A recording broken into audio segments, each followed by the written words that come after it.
All right, welcome back to episode 59 of The Bench, powered by Wowhead. And 59 is to just display how many keys Jangbi has done this week, where Growl has apparently fully geared his character out. Welcome. Ooh, yeah. We were just talking about, as we were setting up the pod, about how much we've been playing this week, just as a comparison, right? Because end of the season, boring, nobody wants to play, and now the season starts, you actually get loot at the end of keys, so keys become the greatest thing to ever do of all time. And yeah, apparently, according to Bigwigs, I have completed 63 keystones this week. Oh god. I mean, that's a lot. But also, you know how many keys Tettles has done and how busy he's been, because that intro was the most tame intro, I think, of bench history. Well, He's got people behind him. He doesn't want to do a crazy intro. it's impolite to start yelling in the middle of our caster room. How's your week been, Squishy? How's raid been and everything going for you? It's been busy. I really enjoyed Heroic Raid, other than Fractilis. And Mythic Raid, we'll talk about that later.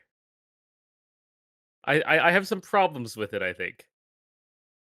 Oh, man. How about you? Yesterday Some. we did we have a lot of friends who M+ who don't do any raiding, and we put together a pug that we do on the weekend, kind of like a regular thing that we do. But pug didn't get that far because everybody's rat alts and it's the first week. But we ended up putting in a little bit of a dream team yesterday to do Wait, was that with the 10-man. Yeah, a 10-man with the last two bosses, basically, with the goal of trying to kill Heroic Demencius. Dude, 10-man raiding is so fun. Like, it's actually so fun to be, okay, you're one healer in a raid and there's one other healer in the raid, and like when you split, there's like 5 people. So like, I don't know, it just feels so impactful. Like everyone's job matters. I actually had so much fun progressing Demencius and Nexus King with a small group of friends. And it makes me sad that like those are basically the only bosses that you sort of get to do in that mode, right? Because now, it's not like you could do that in Mythic. I don't know. It just makes me wish there was a 10-man Mythic. Yeah. Did you guys clear it? We did. It actually wasn't that bad at all. So they had a little bit of we all had a little bit of practice on Nexus King, and there was maybe a couple people that had done it who were on alts. And yeah, I mean, we did it in under 2 hours, the last 2 bosses, like all the trash and everything included. Knowing some of the people that are in your group, I'm not shocked that you kind of crushed that. But yeah, dude, I think that we're all kind of similar sentiment of like, man, I wish there was 10-man raiding. Yep. Dude, Evade actually invited me that. He's like, you want to come to this? I was like, I'm raiding. I'm sorry. I would if I had it all, but if I wasn't Dude, raiding. everybody is raiding, man. I don't know what it is in this world, but everybody just raids all day, every day now, every NA guild. And I don't want to really like shame people because look, if you got a bunch of friends on, you want to raid in a new patch. I mean, I'm playing M+ all day, right? Like, who am I to make fun of people who are raiding all day? But it's just like tough, right? Because it feels like everybody has obligations and everybody's like busy every single night because they have to raid, and it's like, dang it. I don't even know what's going on. Dratnos, I believe, has discovered the 8th day of the week and decided to raid on it as well while he's casting. Yeah, that's a PC classic. Yep.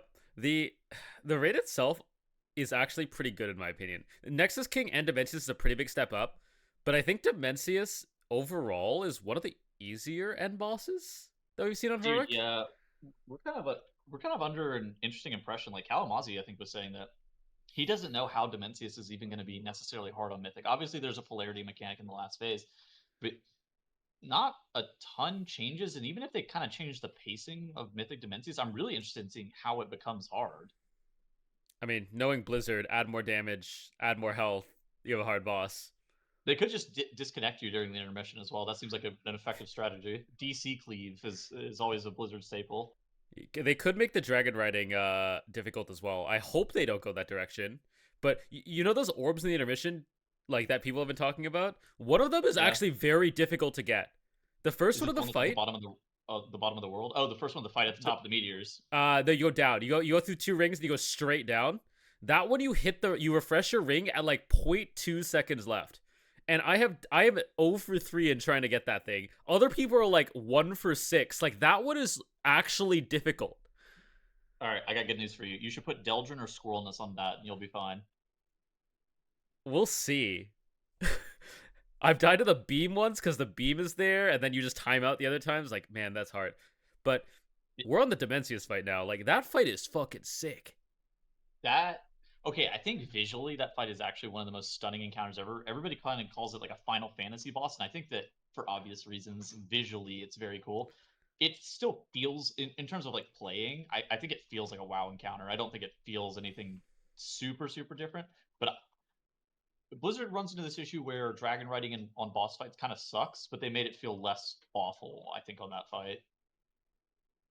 I'm gonna farm some L's here. Everyone in the comments, just get ready. Get Oh, ready God. to be angry at me. Here we go, boys. I actually don't really like this raid. Everyone's like talking about aesthetically how great this raid is. To me, it feels so out of place. Like, I get that they've sort of done this aesthetic before, but it just feels like I'm on like a spaceship. And I'm like, dude, I'm playing World of Warcraft. Like, I want to be like fighting dragons and like ogres and beasts and trolls. And instead, I'm like on this spaceship fighting aliens. And everyone's talking about how cool Dimensius is, but it's like, dude, I'm playing Star Fox. Like, I don't want to fly around in an airplane, man. Like, I'm playing World of Warcraft. Like, okay, I admit that the first time I saw the fights, I'm like, oh wow, this is so cool. This is so visually. But like, dude, I don't want to play Star Fox. Like, I don't want to fly around meteors and asteroids and go through rings and stuff. Like, I don't know. It's just, I just don't really feel it. Like, everyone likes different aesthetics, and so I'm not saying it's bad inherently or wrong, but like, this Sure. is just not. This to me, when I think of like what is a good World of Warcraft raid, also, okay, there's all the hallways are so long, there's so much trash. You're basically like forced to death run, or you're wasting like 40 minutes in the raid.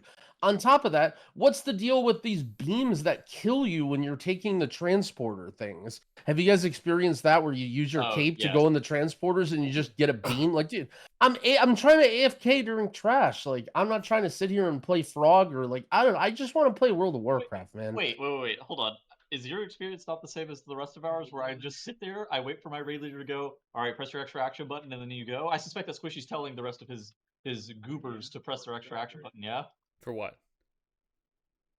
the transporter thing that kills people if you don't go at the Oh, right that's time. really funny. Yeah, I mean, that is a really funny mechanic. But I mean, this coming week we already get the first trash reduction.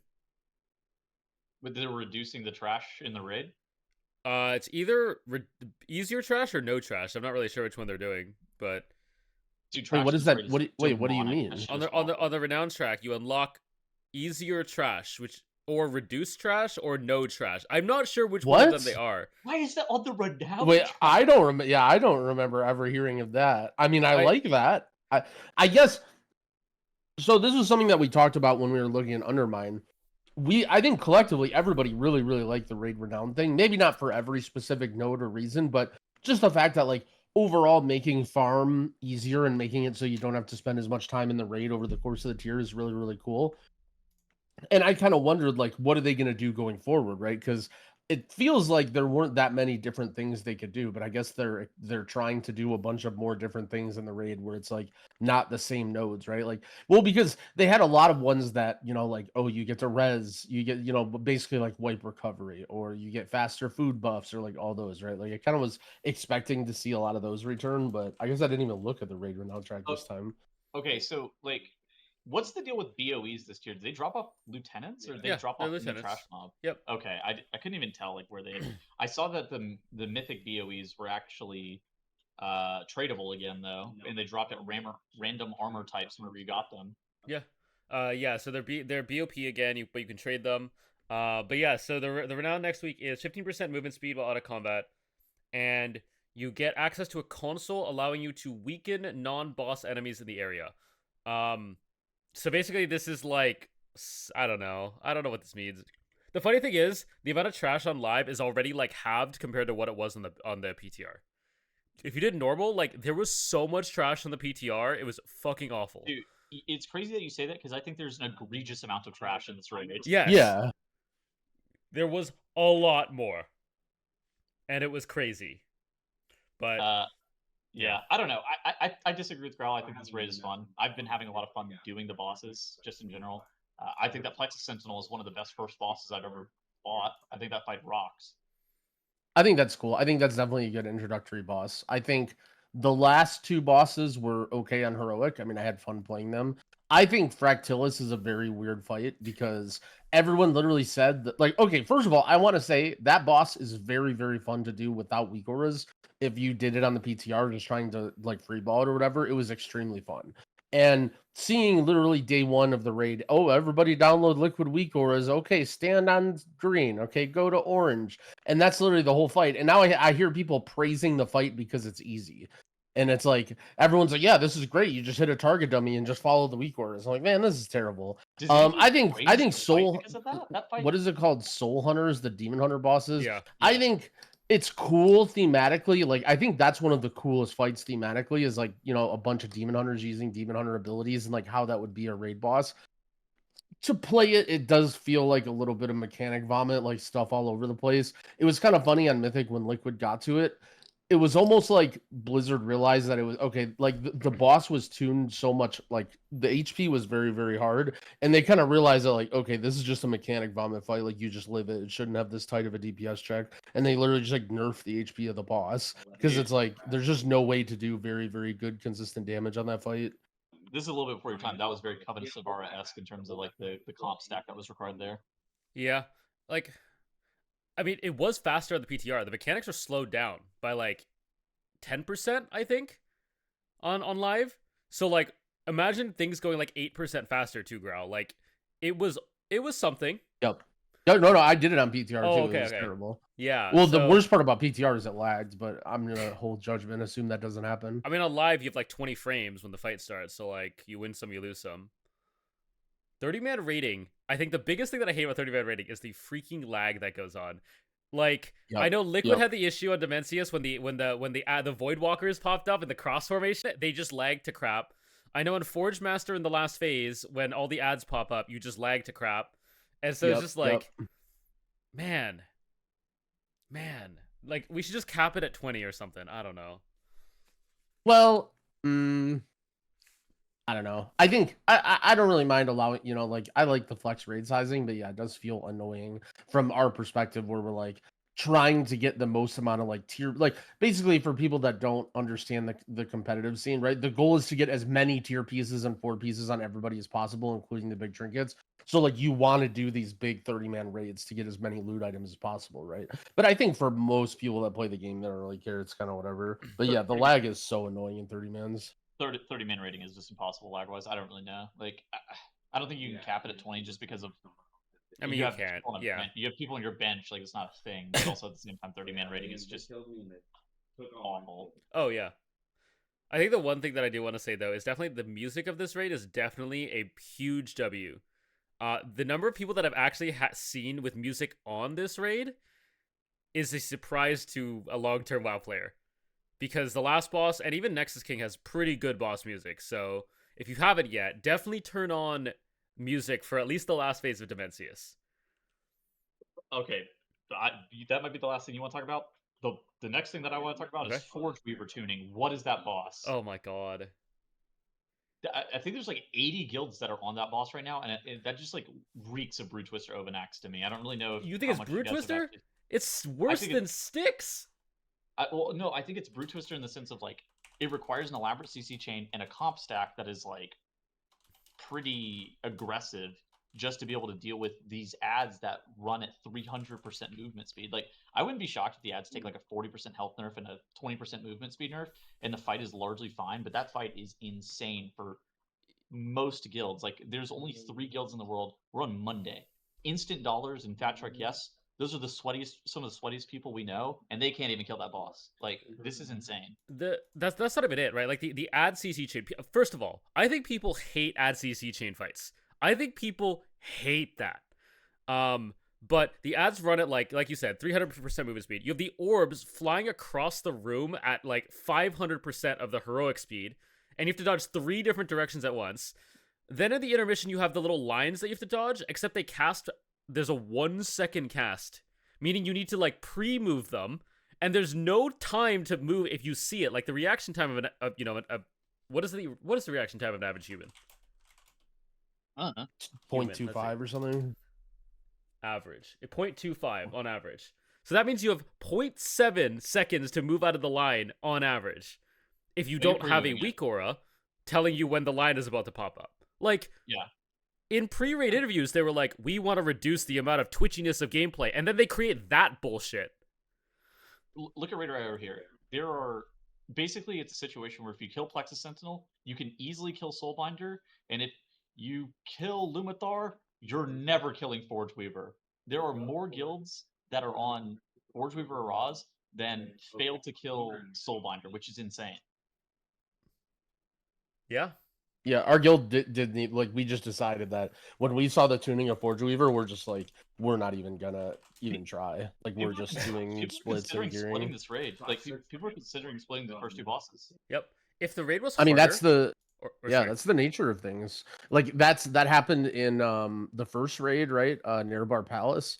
We split the first 4, I think, or I don't remember how much, but we might have even done that week 2 because Brood Twister was so brutal. Like, yeah, that's just. I was talking about this. I had a conversation a little bit. You know, is this a product of the game, like making these mid-tier bosses way too hard and like too gear dependent, or is it a product of the fact that guilds play so much now early on? Like, you know, you just get to that boss so fast, right? Like, I don't really remember like being on a wall boss on week 1 ever in like BFA or even Shadowlands, right? I guess the question I would pose is like, how much easier does this fight get with gear? Like realistically, like if you get 3 more resets worth of gear, are you killing Forgeweaver with that gear? No. No, absolutely like not. That's I think the problem that I have with that fight is that it's like, you know, every fight gets easier with gear. Fractalist gets a lot easier with gear. Soul Hunters gets a lot easier. Yeah. Yeah, exactly. Fights there's like a normal level of like ease of which a fight has whenever you overgear it. Forgeweaver is like still just as comp restrictive with or without gear. You still need 2 oppressing roars to make sure that you have coverage. You still need knockbacks to make sure that you're able to actively do the strategies. And you need people that are just like aware of what's going on at all times in a way that's, because the mechanics are just so fast, it's like really, really hard to play. Like, and that begs the question, like, is this what they want? They want to let normal guilds get walled on boss 4 just so the Race to World First has a challenging boss? Is that healthy? Because this happened with Styx too. There was 3 guilds that killed Styx in the first week. I do think this is a better fight to make difficult. Like, for the record, I think that Styx is a difficult boss sucks. I think that Forgeweaver is a difficult boss is at least an interesting encounter, and I think that progressing it can be fun, but it starts to become not fun whenever you don't see the light at the end of the tunnel, right? Whenever you're like, I can't kill this boss. Like that's what turns the fight from like fun to be like, well, that's terrible. And like even guilds like Instant Dollars and Patrick, yes, they're not Mythic rating. They're literally sitting in Mythic Plus trying to get as much gear as possible because they know that boss isn't killable for them, which there's just something wrong with that, right? There's something wrong there. Growl, anything? I think it's a little bit too much. Personally, I don't about the Racer World First tuning, I don't really like it, but I sort of understand why it happens. I do feel like that comment about it being Racer World First tune is a little bit overblown. Because again, right, like I agree. we're on week 1, right? Like we're going to get so much stronger as the tier goes on.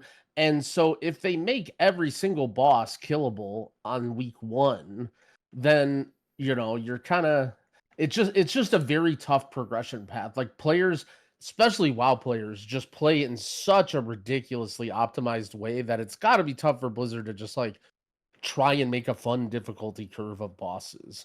And to the point where like everyone runs splits, everyone has 4-piece and trinkets and rings and sims, and they're doing the delve keystone quests to get 15 extra gilded crests and organizing their crafts. And it's like people are just so crazy now, right? And it's like it's got to be tough for Blizzard because I mean, you know, we get a lot stronger every single week, right?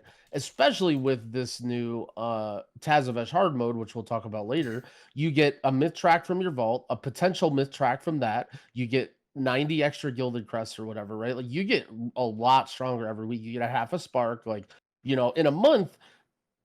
I think a lot of these bosses won't really feel that way. And I feel like for most guilds, they don't see these bosses for a little while, but everyone just rams their head into the game so hard now that everyone's, you know, you're fighting basically the halfway point of the raid on like day 4 of the patch.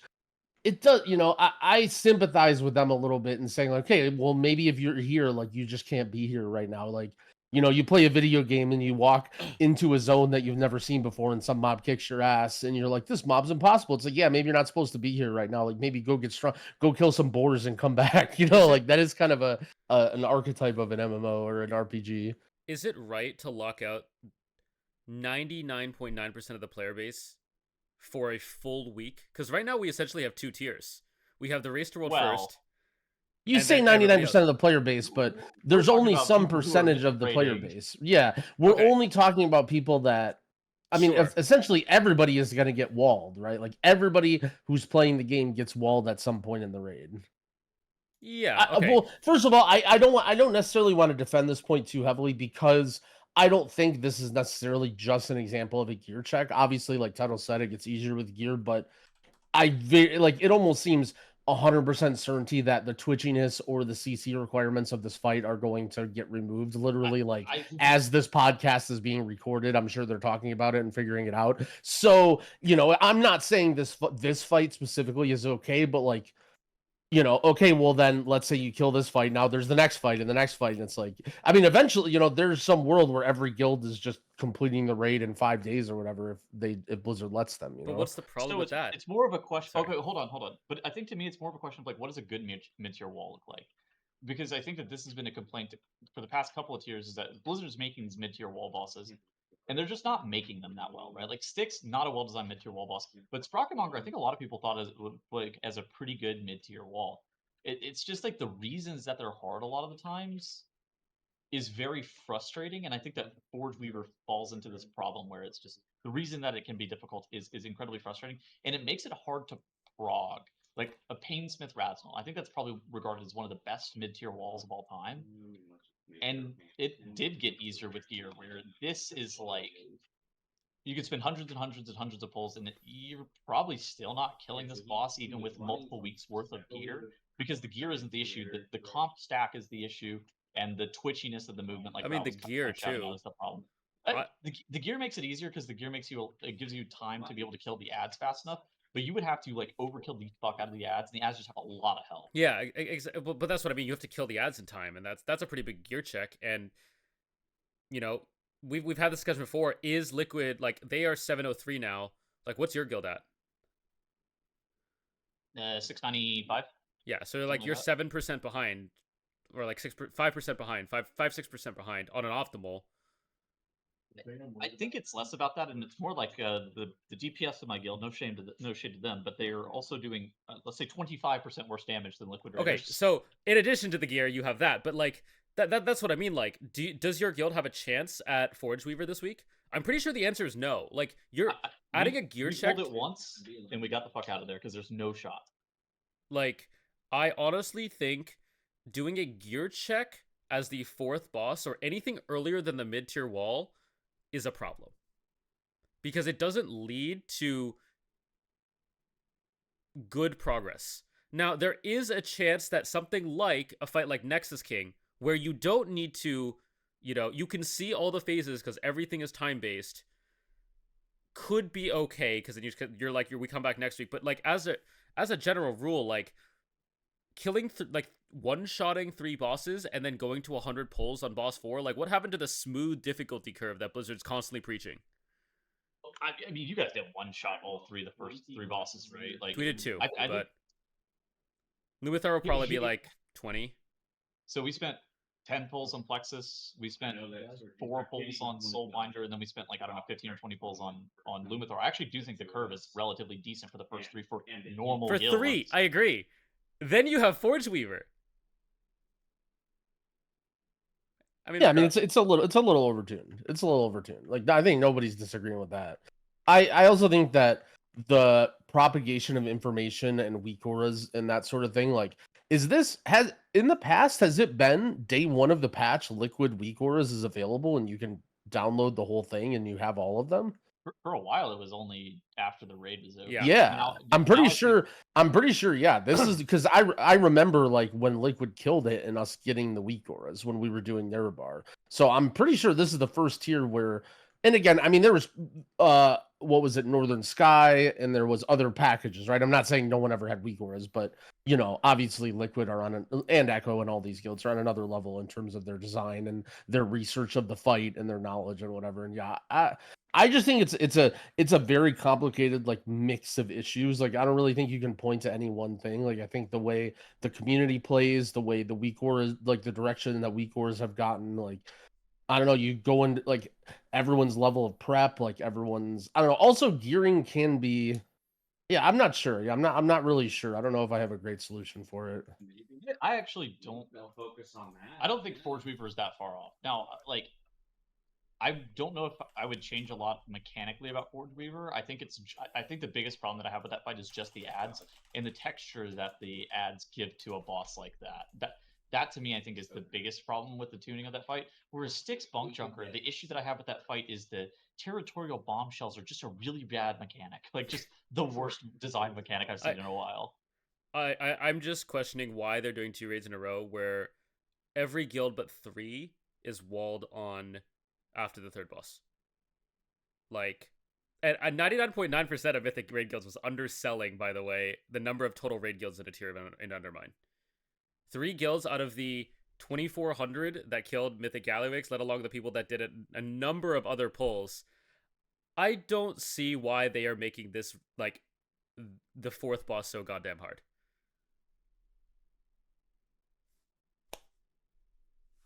Are you just like locked up on the number? Because I don't necessarily think the issue that I have with it is the 4th boss. It's more just like why it's hard and what's hard about it. Like again, like I said, nerfed. We could go 3 weeks. We could get 3 weeks worth of gear. We're still probably not killing that fucking boss. Like, that is that is like ridiculous. The fight Really? itself is very crazy. I think the ads are just such a. Even if you're pulling it, like if you show up to raid and you do 30 pulls a night or whatever. We don't comp stack is the problem. Like we just play what we have and we don't do splits and we just kind of play. With the speed of the ads, you want at least 2 oppressing roars. You need 3 knocks. You need also is 3 healed, and the damage is fucking insane in the intermission. I think that stuff, the damage is insane in the intermissions, like kind of whatever that gets beat by gear eventually. True. And then I mean the one-shotting from just tripping on an orb or getting one-shot by the beam in the intermission, like you'll eventually learn that, but you're gonna have a lot of deaths to it. I'd say like it's partially comp stack, which will never get solved by gear because you need the knocks. Or I guess you could realistically put the ads on the far side, like the way they were originally doing it, but then you would need so much more gear to compensate for the ads not stacking correctly. We don't have oppressings, like we only have 1 evoker, period. And like you can't solve that. Yeah. I mean, so like we'd have to overkill the ad. We would have to overkill the ads by so much that we don't need this weird elaborate CC chain, right? We could kill them through it, which that's not really a thing. I don't think that gets beat by gear. I mean, maybe, but we are talking weeks and weeks and weeks and renowned tracks and renowned tracks and renowned tracks ahead. This fight reminds me of like Ansarek, kind of like midway through the nerf cycle. This would probably be a 200 to 300 pull boss for like most average guilds, I think. This feels like an end boss level of difficulty, comp stacking, and mechanical. Yeah, I think that we would need 2 resets worth of gear and like 100 and probably like 200 plus pulls. Yeah, it'd be like 200-ish. Which like it's doable, like in the sense of like in theory we could actually do it, and then it's like, is this really what this boss is supposed to be? And then I think the answer is just like probably not. No, because then you have Soul Hunters and Fractilis, which get absolutely destroyed by gear. Okay, but as a counterpoint, is it's not just complaining because the fight is hard? Like but it's like I didn't complain about Painsmith because that fight was hard. But then it's like, why didn't I complain about Painsmith? Yeah, I guess I think it boils down to I'm kind of like looking at the previous raids and kind of seeing, like trying to remember the difficulty curves. And one of the big things that I'm noticing is that, well, like, where are these 50 pull bosses? Where are the 40 pull bosses? The bot, like, to me, those are almost the most fun, right? The ones where like you show up to a raid night, you do like maybe half the night once you get to it. Then you kind of like, think about it, maybe change your gear, get a couple upgrades, come back the next day, and then you kill the boss by the end of the night, Like those bosses I think are really, really perfect. And I am sort of seeing what you're saying that like, looking at some of these more recent raids, like where are the where the 50 pull bosses that you get to, right? Where is the Liquid Guild 15 pull encounter? Like where are the 15 pull bosses? Why is Yeah. it one pull or 75? Yep. That is, and that is sort of where it would be, right? Because like obviously Liquid is like a lot more prepared, geared, skilled, etc. So like Wait. they're not going to be Dude, back 50 in my pull day, bosses for them. back in my day, like you would pretty regularly kill bosses in fewer pulls than a Race World First Guild because you had their entire strat. But now it's like every boss you're doing is way more, not less. Yep. Yep. I think the biggest thing that I'm frustrated with is they were talking pre-raid multiple times about how they want, a better difficulty curve, and they want to reduce the amount of twitchy gameplay in the raid. And then we have this boss show up. This boss I don't think is exactly fair to the player in multiple I mean, ways. this boss is definitely So that's about like I think my ultimate frustration with which is they said in interviews they were going to do something, they didn't do it, and that is just frustrating. Yeah, I mean, I'm not really that mad about it. I've actually been having a lot of fun in the raid, so I'm like kind of whatever about the entire thing. I'm actually glad to start raiding again, frankly. I think this has been a lot of fun, but this boss is like pretty daunting in a way that doesn't feel great. Yeah. It made for good Race World First to watch, though, I will say. Yeah, Yes. so I am like of two minds, right? Like whenever I'm watching it from Race War First perspective, I'm like, this fight fucking rocks, and then I sit there and I think, and I'm like, my guild's never killing this boss. Yep. And that's kind of weird. Like I don't really know what to do about that because it's just like I see that and I'm like, wow, this is a movie. This is a boss. Growl, you ready, Mythic? I am. So actually, this is going to be my first year ever in my entire life raiding as a DPS during progression. Jang B. And I will be pulling mythic bosses today. I'm actually pretty excited. It was not fun until my split raid, and then I got 4-piece, and then all of a sudden I started having so much more fun in dungeons. As soon as I'm just like, dude, especially Thursday, because like a lot of people, have more time on the weekend. That's probably when they get to raid, whatever. Dude, on Thursday and like early Friday, I was dunking on people in dungeons. I was doing so much damage just bringing in my raid gear character. Just from as like a healer POV, I would always see that, right? Like I would see the haves and the have-nots of the DPS, but I would never really get to feel it either way because I'd just be healing. But bro, being that guy that has all the gear in dungeons is fucking awesome. Unrelated, I fucking cannot stand splits. Splits are the worst part of raiding by far, I think, and it's not even particularly worse. I understand that it's self-inflicted. My guild doesn't do splits. They are fucking awful.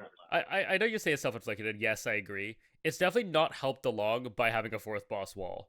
Because at least for our guild, we have a full extra day this week. Like we have our 4th day coming up because we didn't raid Tuesday. And we're sitting here like, if we didn't do splits, we would have 2 days of like hitting Forge Master. It's the same thing that happened in Undermine where we did mythic splits because Rick was a wall. Yep. Like if there wasn't an early wall, we would, you had those 50 pull bosses, we would be in mythic instead of doing splits. So Plexus is too hard for you to even split Mythic, which is so funny for this tier. Which is we were like, should we split Mythic? And then Plexus was like, no, I don't think you're splitting Mythic. I'm like, okay, that's fine. But like, I honestly think that the harder they tune these fights, the more people are going to be incentivized to do splits. Tettles, you were invited at one point where we're like, you could have an alt. Now we highly recommend you have an alt because we're committing to a split. Yeah, we don't do splits in Nerf. We just kind of play. Yeah, but then you had a day where you just kind of wiped and went back to Mythic Plus, right? Nah, we only raid 12 hours, so we killed all the stuff that we killed and then did heroic and normal during raid time, and then we're out of there. Yeah. Crazy, man. What a world. We only raid 12 hours. And again, I'm not making fun of people, right? Dude, I just said I did 65 keys, right? I'm just more commenting on the way that the game has changed. Like, I remember in BFA, and I might be exaggerating a little bit here, but I remember, like, casual guild is basically what, like, 2 nights, 3 hours each night, right? And even that's, like, kind of a commitment to make, right? Like, that's not that casual. And then, like, most decent guilds, I felt like were 9-hour guilds. You'd raid, like, 3 days, 3 hours. Maybe you might add a couple hours here or there, like an optional Saturday or whatever. And then like the serious guilds would be like in the 12 to 15 range. Now Tettles is like, yeah, our guild's pretty casual. We only raid 12 hours. And that's like pretty, like he's not wrong, right? Like not doing splits and only raiding 12 hours compared to a lot of the guilds nowadays. Like he's completely right. The last guild I raided 5 days a week, and sometimes we would proc the bonus 6th or 7th day a week and did 3 characters worth of splits. So to me, it's like, oh yeah, this is like a lot more laid back. But yeah, I mean, I guess in context, it's it is kind of a lot whenever you put it like that. But I don't think that that's like any more than, if you played D&D with the boys 3 nights a week, right, for a couple hours. Yeah, and like to me also, like we say, oh, splits suck, they're the worst. It is kind of nice to get a lot more of the trinkets and the tier sets, right? Like, especially coming from a healer's POV, like I remember when I was in guilds early on and when they reintroduced tier sets and we wouldn't do splits, bro, I might not have 4-piece till like week 3 or 4 of the patch, right? Which I'm sure a lot of listeners who don't have guilds are like, oh my God, Growl, that's how it is for everybody, but that sucks, right? You guys listening know how much that sucks to not have your tier set until week 3 or week 4 when like already I'm making groups or seeing groups where people are like show tier. Like you literally are expected to have tier to get invited to these groups. Like people apply to my groups and they say 4-piece, right? I see groups in LFG, they're like, note tier. It's just I got a sucks. little bit owned. I got a little bit owned because we didn't do splits, right? I don't have my tier set. So I'm 701.5 in bags and I'm 692 equipped because I'm still. Oh yeah, you're getting dunked on by Jangbi and keys too. You probably feel like an idiot. And just this idiot Jang Bozo is just in the key, just completely dumpstering all the mobs, and it's like, dude, this is not fair. I just sit here farming all the gear that I'm looking for. I'm not really too bothered by it, but like, it's one of those things that like splits are like almost the antithesis of progression, right? Like it's like the chores that you're doing prior to even being able to prog, which it just they're just not really fun. I think is my biggest complaint about them more so than anything else. I know it's more about the journey and not about the destination sometimes. But man, the journey of splits, oh, that is not one I like. I think you. All right. I think you mentioned it, Tettles. You felt like there might have been less splits this tier, but we ended up going to Friday before like Mythic was it Friday? They deleted very rare items, and I thought it was going to be chill because in theory, without the stupid 0.5% drop rate gear, for some reason you're supposed to do less splits, and I don't even understand how the Race War First does more splits. It's just every single tier they're just doing more. Like why do they have 16 characters? This shit sucks. Sorry, girl. That's completely unrelated to like normal person rating, anyways. From what I understand, the Europeans are just ruthless, and so like Liquid is like, oh no, Echo is doing 27 splits. Echo has 30 copies of every character, like, and Method is obviously trying to keep up, and Liquid is trying to do that too, and so it's like, yeah, it ends up being who wants to be the most degenerate and the most degenerate game of degenerate people of all time. But no, I was actually going to say on the topic of gearing, I have a great tip of the week. So I couldn't find gloves for Jangbi. That was my last piece that I needed from a dungeon. So there's all these groups that have been in Group Finder, right? The Liquid Trader groups. So I just made a group in Group Finder called +10 Liquid Jangbi Need Gloves. And I just put it in Group Finder. It was actually the best group I've had. Tons of like 700 item level people applied, and I just checked their Raider IO to make sure they could trade me gloves. And then a nice warlock who I can't remember his name actually got the gloves and traded them to me and gave me the gloves. So now Jangbi is fully dungeon geared. So if you guys ever need loot, if you can't get people to join your groups, just put Liquid in the title. Did you give them gold? No. He just scammed them, right? That's what I'm hearing. He didn't need the gloves. He already had heroic tier gloves. Squishy. What? He just scammed them, right? I mean, was Liquid offering gold? Yes. Then yes, I think so. I didn't say that I was gonna pay them. I just said Liquid Jangbi +10 need gloves, and then I made sure to only invite cloth people that could trade me gloves. Is that not a good tip of the week? I think it's morally dubious. It's morally questionable. Is what I was gonna say. Look, okay, here's an actual gearing tip of the week. The M0, it drops champion gear. So if you need like, let's say a Parapodia, because that trinket is highly recommended, go get like a full like trading group and just go kill the first boss at Ecodome. It takes like 2 minutes. If you want an even better chance of getting it. If you want an even better tip, you can actually do a tier 11 delve, get a quest that's called Cracked Keystones, then go do a Mythic Plus dungeon. But you have to get to Gilded Crest Cap before you do this. Then you turn it into the quest, and then you get 15 crests over the crest cap, and then you'll be at 105. And then you'll be at 105 crests, and it'll stay 90 out of 90 on your thing. So you have 15 bonus crests. Yeah, I did that. That was me. Yep. Yeah, I did that too. I believe that's actually- a one-time only quest though. So Yeah. if you have like a rat all, don't feel like you have to go do it. I mean, chances are if you have Gilded Crest capped, you can do a tier 11 delve. Also, if you did the Kai Veza challenge, you did a tier 10 delve, so you already have tier 11s unlocked. So if you didn't do the Kai Veza challenge and you don't have tier 11 delves, well, shame on you. We Did you told you guys to get do anything it. good out of the myth track slot of your vault for the Kai Veza question mark difficulty? Oh yeah. I got a belt.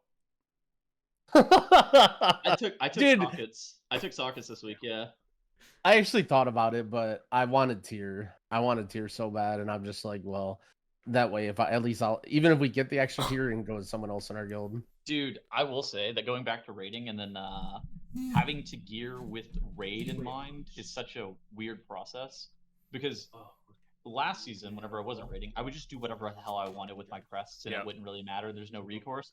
And now I'm sitting here on 105 crests, didn't spend anything because I didn't get my 4 set, so there's no point in upgrading any of my gear. And I'm just waiting until the reset, and I gotta figure, and then I'm gonna figure out what I'm gonna craft after I get everything. I'm just that was making me. all of my decisions at once.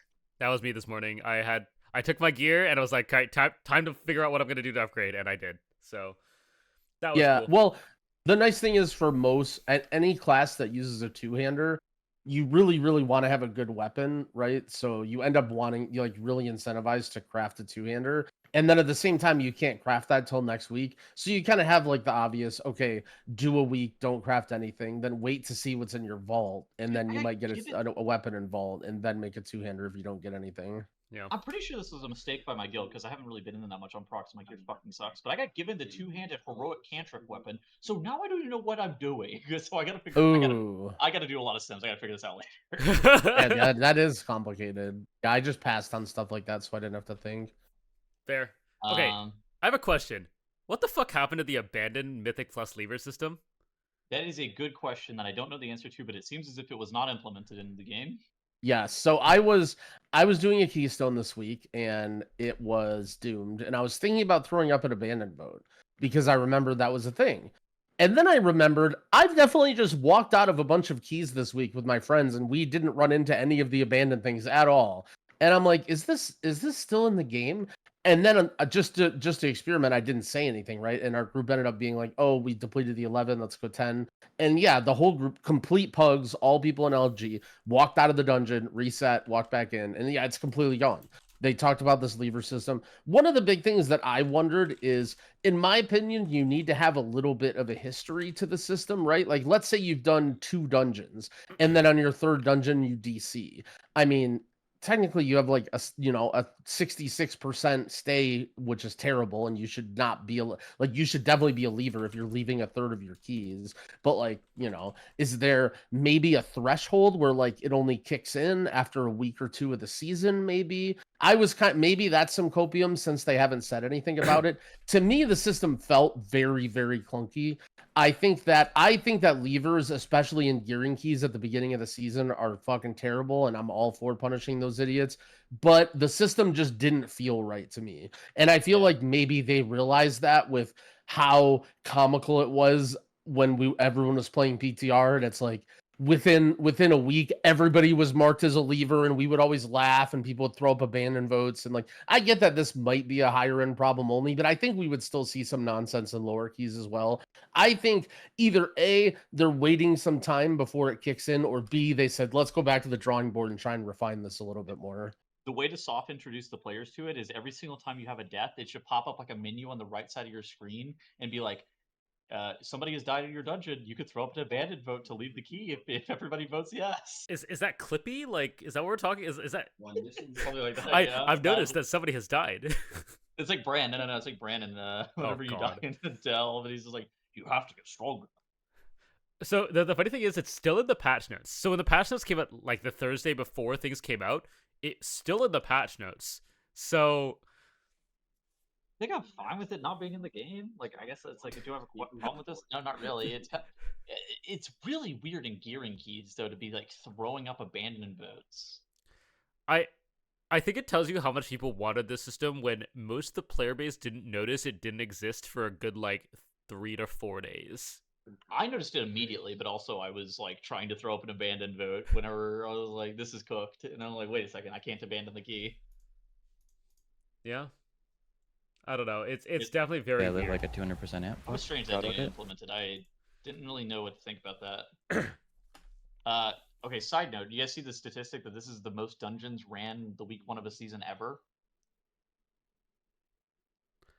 I saw something about that. I also saw a random graph showing the players in WoW currently being a lot of players as well. I believe it, but I also think like it's weird because this is the first season where we had that like almost like pre-season type thing. That's true. I mean, look at this. So per Raider.io stats page, we're currently on track for the most keys ever in a week. Week 4 of Dragonflight Season 1 was I guess the first week of keys that was tracked, but the week 4 of Dragonflight Season 1 was the most that Dragonflight had total. It'll be interesting to see if we actually hit the mark. So it's on track, which more than Shadowlands Season 1 too, which is also crazy. But I think that Mythic Plus has just kind of constantly been growing just over time. I think it's growing, but also people are more geared after last week of having, champion gear, catch-up gear. Like the veteran gear was sick last year, and you might have more people doing 2s and 3s over, just M0s, which I think is good. Either way, I think it's great news for the system. Well, so if you think about it, actually, it's a little bit of a wild comparison too, because they did the key squish sort of thing, right? So like in Shadowlands and Dragonflight, 2s and 3s were like trivially easy, right? Like Dragonflight, for example, doing a plus 20 was needed in the first season to get max vault reward, and now it's only a 10. So in theory, there should be less people that are geared enough to do keys, right? They kind of bailed on the key squish. They did a little bit, but it's still compared to Shadowlands and Dragonflight when people were doing 30s, right? Like it's still more a plus 2 now is still more difficult than it was in those 2 expansions for season 1. I think it just kind of proves that the game is going more Mythic Plus focused more than anything else, but also that the system, the Mythic Plus just as a system, is a good system that people enjoy playing. I mean, question: is it a Mythic Plus going more towards Mythic Plus, or is it because it's a small group size? It's probably Both. a bit of column A, a bit of I mean, I think that's part of what makes Mythic Plus great, right? Yeah, I agree with that. You could just go, hey, want a key, and then you can easily find 3 more people, right? Like, well, here's the thing too. If you want to queue with somebody else, you don't have to find 3 other people, or like you don't have to find 3 other friends. You can just find 3 other people out of LFG. Or if you wanted to raid with you and your homie, you're finding a raid. Normally, I guess is going to be the thing. You're not even finding 3 other people. You're finding a raid. Have you do you guys have realized, like, while you're doing keys, one dungeon that pops up more than the rest on your rerolls? I feel like that's always just some fucking nonsense. No, not really. I love nonsense. There's talk about it, and so I'm curious. I definitely have felt that in other seasons. I have not used my key because I accidentally opened my vault right away because I saw I had a tier item with Leech. So I have a 2. So I have not rerolled my key once on any character. So that maybe impacts why I feel that way. What do you think, Squishy? A bunch of people on Reddit have been saying Floodgate. And I was like, well, Floodgate's just a thing with good trinkets, right? Like, of course everyone's running Floodgate. And then an Ecodome is not up there. And then you have a graph like this. Hold on, let me link this. You can pull this up. Just go to that and then scroll down a little. So this is updated now because this is a live graph from Raider.io. But earlier this week, all the keys were at 200k except for Floodgate, which was at 400k. And now Floodgate's at 600k, and all the other keys are at 400k. Interesting. And there are literally posts on Reddit that are like, does anyone feel like their keys going to Floodgate a lot? And I'm just sitting here like, I don't necessarily buy into this, but the graph kind of does suggest this a little. This is nonsense. This is because Floodgate's the easiest key, and there's no way Floodgate's the easiest key. What? Well, I mean, okay, I don't think Floodgate's the easiest key. Ecodome Aldani statistically is the easiest. Yes, thank you. People haven't played Ecodome Aldani, but look at this. So, I mean, look at it in terms of overtime runs, right? Streets of Wonder has the most runs that are overtime. Gambit has similar runs to Floodgate, even though it has half the representation. Halls of Atonement has 98,000 runs that are overtime. So then, if you do a Floodgate or an Ecodome, and you time it easily, you're more inclined to be willing to run Floodgate over and over again. I actually don't think it has that much to do to gear. But like, whenever you're picking dungeons, I think you're more likely to or more inclined to pick a dungeon that you think is easily timeable compared to something like a fucking Streets or a Gambit, which is like, those are generally seen as like some of the harder dungeons right now. I mean, I believe that. I mean, I think there is some. I just don't know that it's 200k keys more. Yeah, I sort of see what Squishy's saying. Like, I agree, but you would think that there would be some other, like the distribution between all the other keys feels like that, right? Like, okay, people are doing eco because it's easier and it's got good trinkets. Streets because it's bad. Halls seems to have a lot of gear too, as well as Arakara has the trinket that everyone wants, right? And then like I know Streets is notorious. Like I avoid Pug Streets like the plague, so I know why that's like that, right? But that to me, that's a normal distribution, and then Floodgate is just way higher than every other key, right? Well, It's a big difference. The problem with this is that there's no even distribution because you can't have even distribution in a system where people can reroll their keys if they don't like what dungeon they have. I agree with that for what it's worth. I just don't think it'd be that high. I mean, the number is really fucking high. I don't really get it, but like at the same time, if you have a bad key that you think is a bad key, you're probably less likely to list it and run it. Yeah. Yeah. I mean, I completely agree with that. I'm curious if there's an issue here, or if it's just like everybody's running Floodgate. Because like, oh, Floodgate is what is it? The ticking? No. The pacemaker. Pacemaker. That's it. So it's like I mean, I've been in Floodgate a lot for gear, but I think that most people don't play the fucking game for gear. Like like that, right? Most people are playing the game for gear, but I don't think that most people are farming specific pieces of gear for Mythic Plus. That to me seems like a level of sweaty tryhard that just does not exist for most players. They just kind of do whatever dungeon they're gonna do. Ooh, I think you're wrong here. I think you're also wrong. I actually disagree. I think that's one of the primary things that people do at the beginning of the season is see what dungeons have their good trinkets and they use. Like I think a lot of people use the filters. Like just sign up to random. I think some people do, or depending, like if you're, if you need stuff from every dungeon, yeah. But I think very quickly after you get a few upgrades, you're like, oh, I really need this trinket. You start spamming a dungeon. Oh, I think that's how a lot of people play, right? Maybe I'm just fucking wrong, and then Floodgate's like broken or something. I think represented. I think week 1, people are more likely to do whatever key they can get invited to, right? Like, because you just need everything. But especially later on, you're definitely going to start forming more and more for those specific pieces, unless you get a liquid trading group. Yep. Liquid Jang B. But to me too, like whenever I saw people were like talking about reasons why people voted for dungeons, the thing that was so commonly cited was trinkets. Oh yeah. Which I just strongly don't think that that's why people were voting for the dungeons they were voting for. I think that they were voting for the dungeons that they were voting for because of something that's like that they can't even describe with words, right? They just liked the dungeon more. They thought the dungeon was more fun, and so that they voted for it. It just happened to have trinkets, right? And trinkets might play into the psychology of why you believe that you like a dungeon more, but I don't think that's an active thought that somebody has whenever they're voting for a dungeon. Yeah. I think that's fair. Like, I guess that kind of begs the question: is there a dungeon you guys don't like doing this season? Because I definitely have one. There's one that I avoid like the plague. Priory. Yeah. For me, it's halls. I don't like doing halls. Halls, it feels like you need way too much trash. Yeah, like I think and maybe it's just because I played these dungeons before, right? But it feels like a lot of these dungeons, you just need an unnecessary amount of trash. Like, I actually think Dawnbreaker, the changes that they made to that dungeon with trash is reasonable.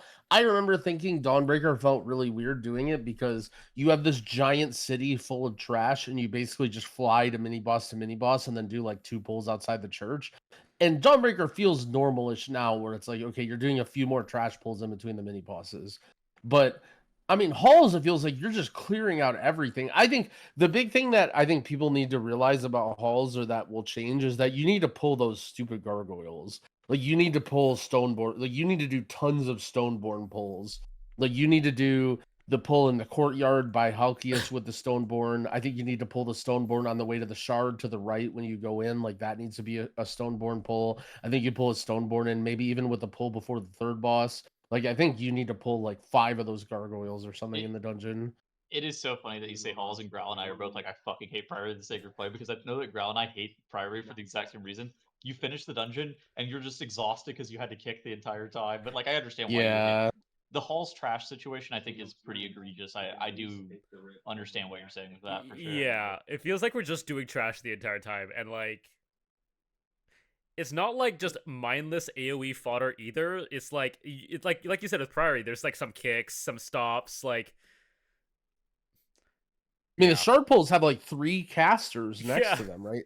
Every single shard pull has 3 casters. So Yeah. like you have a prio mob that has swirlies you have to dodge and does unavoidable AoE, and you have triple caster like on every single one. You have So I don't know, the it's- issue with hulls, and the reason that you feel like you're fighting so much trash, is because you go 65% trash, Halkias, which is like a whatever, 15% more trash, boss, Yeah. right? But there's like one trash pull that's in between that. You have to get like 80% count before you fight Echelon, which it's just a lot. And there's the bosses normally break up the trash packs, and you normally do dungeons in like segments. But Halls isn't like that because you just go fucking boss, and there's like a mini boss there that you fight randomly.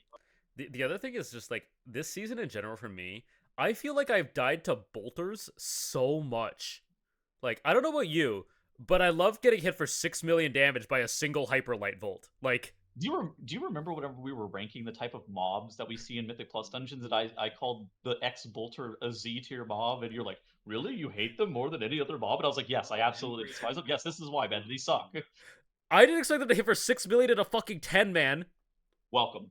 Okay, so here's the thing: is Blizzard put them in Halls of Atonement, they're in Gambit, they're in Ecodome Aldani, they're in Streets, they're in Priory of the Sacred Flame, they're in every single fucking dungeon. Okay, they're not in Arcar, and they're not really in Dawnbreaker. Okay, actually they are in Arcar a little bit, but like they're not. yeah, they're definitely in Arcar. Oh yeah. There's a bolter and AoE mob in the same mob that have different schools, or actually I think it's the same school now. It's the same school now. They're not really in Dawnbreaker, and I actually don't think there's that many in Streets realistically, but like every other dungeon's just got a billion of them, yeah. And for some reason, a lot of them were designed to spam bolt on your tank, like the Halls of Atonement mobs. Those mobs were built to spam on your tank, and then Blizzard just was like, "We're gonna make them randomly cast on random players." And you're like, "I'm getting owned. Like this sucks." I think generally a bolter mob, the idea is that it's just an archer that's a caster. I think I don't think those mobs were ever intended to only bolt the tank. I think that that's just a product of the game just being dumb and them not realizing it. The problem is how much they hit you for. Exactly like Squishy said, and it's always been the complaint with those mobs.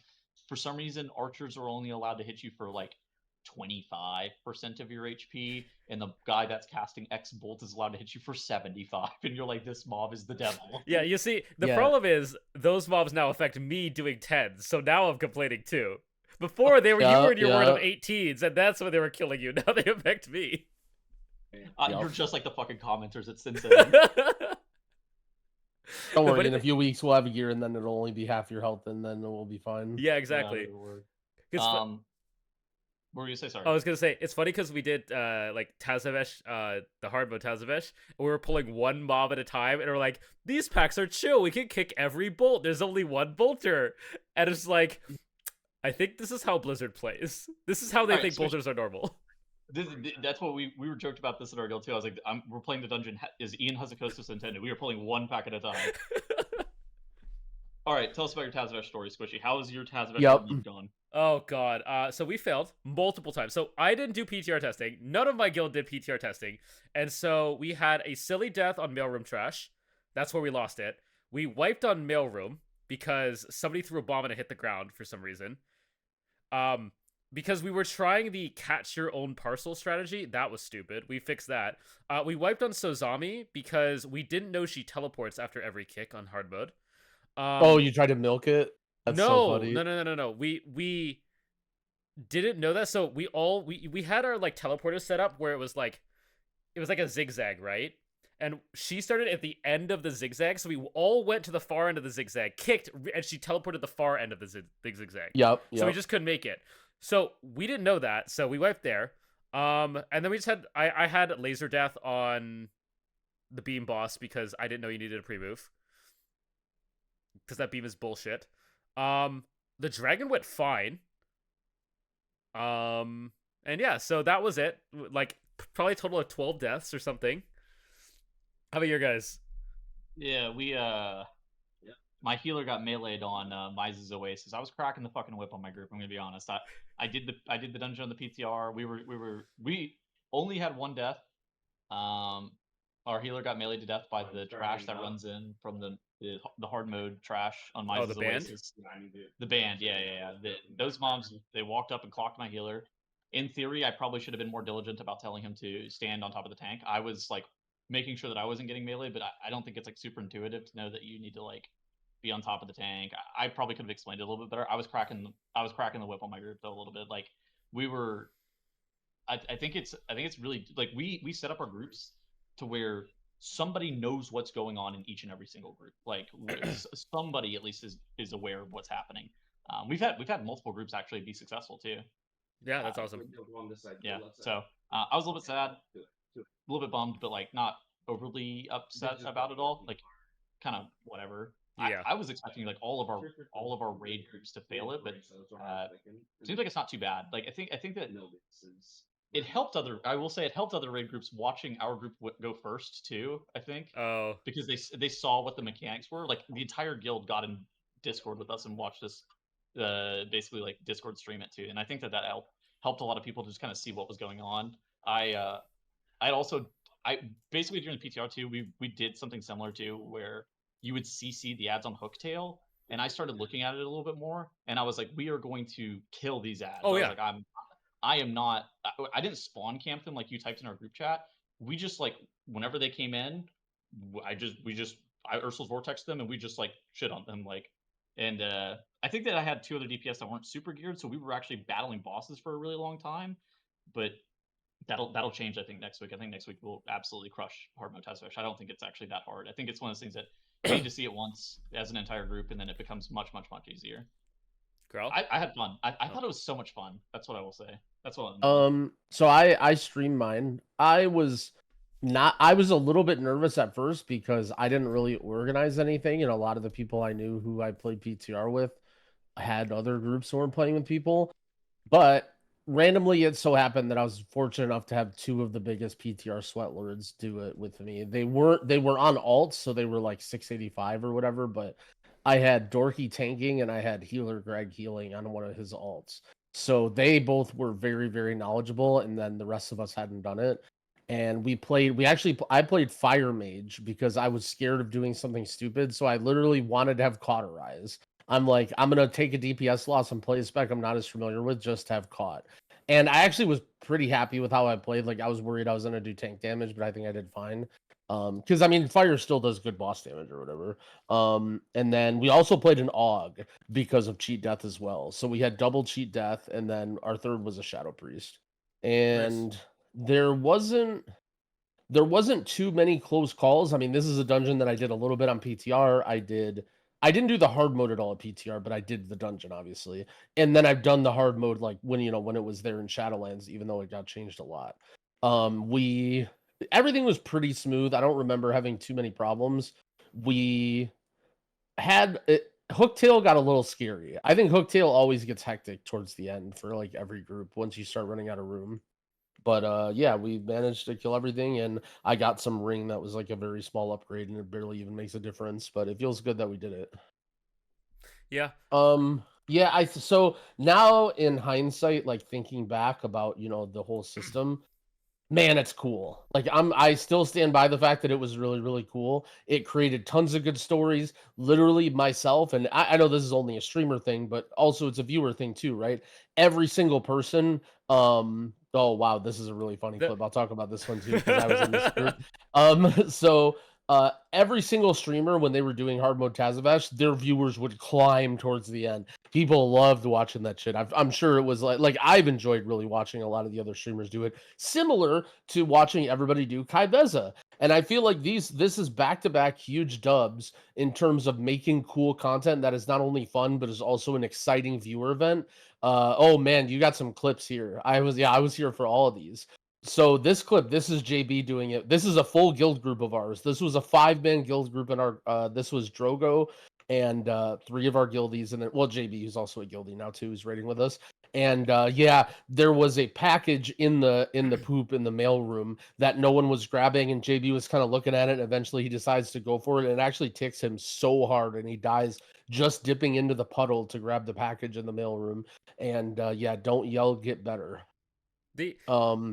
Yeah, The other clip, sorry, if you want to pull up the Billy clip, is really, really funny. So Billy actually made a hard mode. This is Asuna QT, by the way, the mage. Billy actually made a hard mode guide right before the reset or whatever. And so I watched it. His guide was actually the one that I watched. And he pointed out that you could actually grief people on the PTR by jumping off like the very beginning of Tazavesh and dying, and then everyone would lose their hard mode. And I remember him saying that right away when the servers come up, literally before we even do a single key. I asked my buddy to play. We are in a group, or no, I don't remember what happened, but yeah, I'm the healer in that group, right? And he literally jumps off the side like accidentally, like he's just talking to his chat and not looking at his stream, and he literally jumps off the side of Tazavesh 5 minutes into the patch in a group with me. And he just has a heart attack on stream, but they actually fixed it and it saves him. It doesn't kill him. Yeah. So yeah, that was it was crazy. I just hear him gasp in Discord. The length people went to try to troll other people's keys though, because that was well known, right? Like that one was fixed relatively quickly. So the second way that people were trolling was they were teleporting to Gambit and dying to the Murloc pack, and that rips the buff off everybody too. Did you hear about the bug where you could teleport to the second half of the dungeon after you'd cleared streets in a Mythic Plus run? So you would like clear streets in a Mythic Plus run, not reset the instance, teleport to Gambit, and then you could like start your hard mode from Gambit? I did. So that was never confirmed to work because there is grief protection, or there's like cheese protection there. You can't, for example, on the PTR, clear up to the last boss and then swap a fresh group of people in and just kill the last boss. That doesn't work. So there's no like telling if that actually worked because no one was silly enough to actually try it. Well, now the Gambit mob that teleports to you has been removed from the game. I know. So. Yeah, I mean, whether it's due to that or the grief protection, I'm not exactly sure either way, but I thought that was funny. Wait, did they remove the guy that teleports you to Gambit at the start of it? Yes.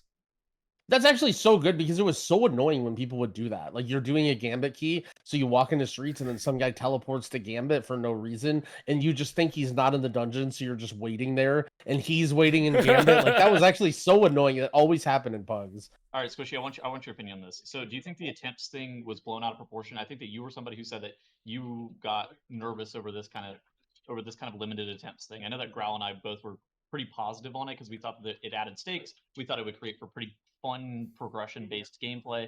What do you think having played it out after 1 week? I think it's exactly what I thought it was, which was it was definitely blown out of proportion. Like absolutely.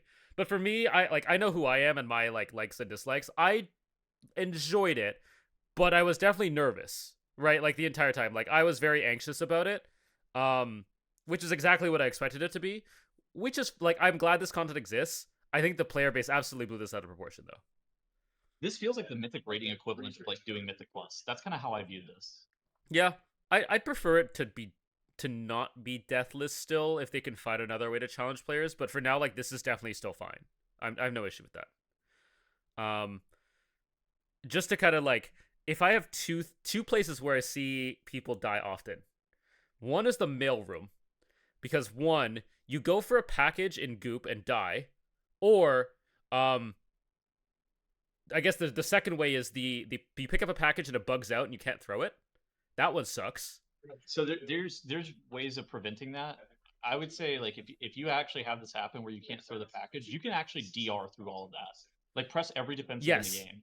Every defensive guy that get pressed, we're throwing down a fucking Spirit Link if we're playing with a Shaman Healer. AM's getting pressed, Power Word Barriers. Press every single button if your package is gonna blow up, and you can live it. It's livable. Yeah, I agree. But yeah, just let one package explode. You can easily live that.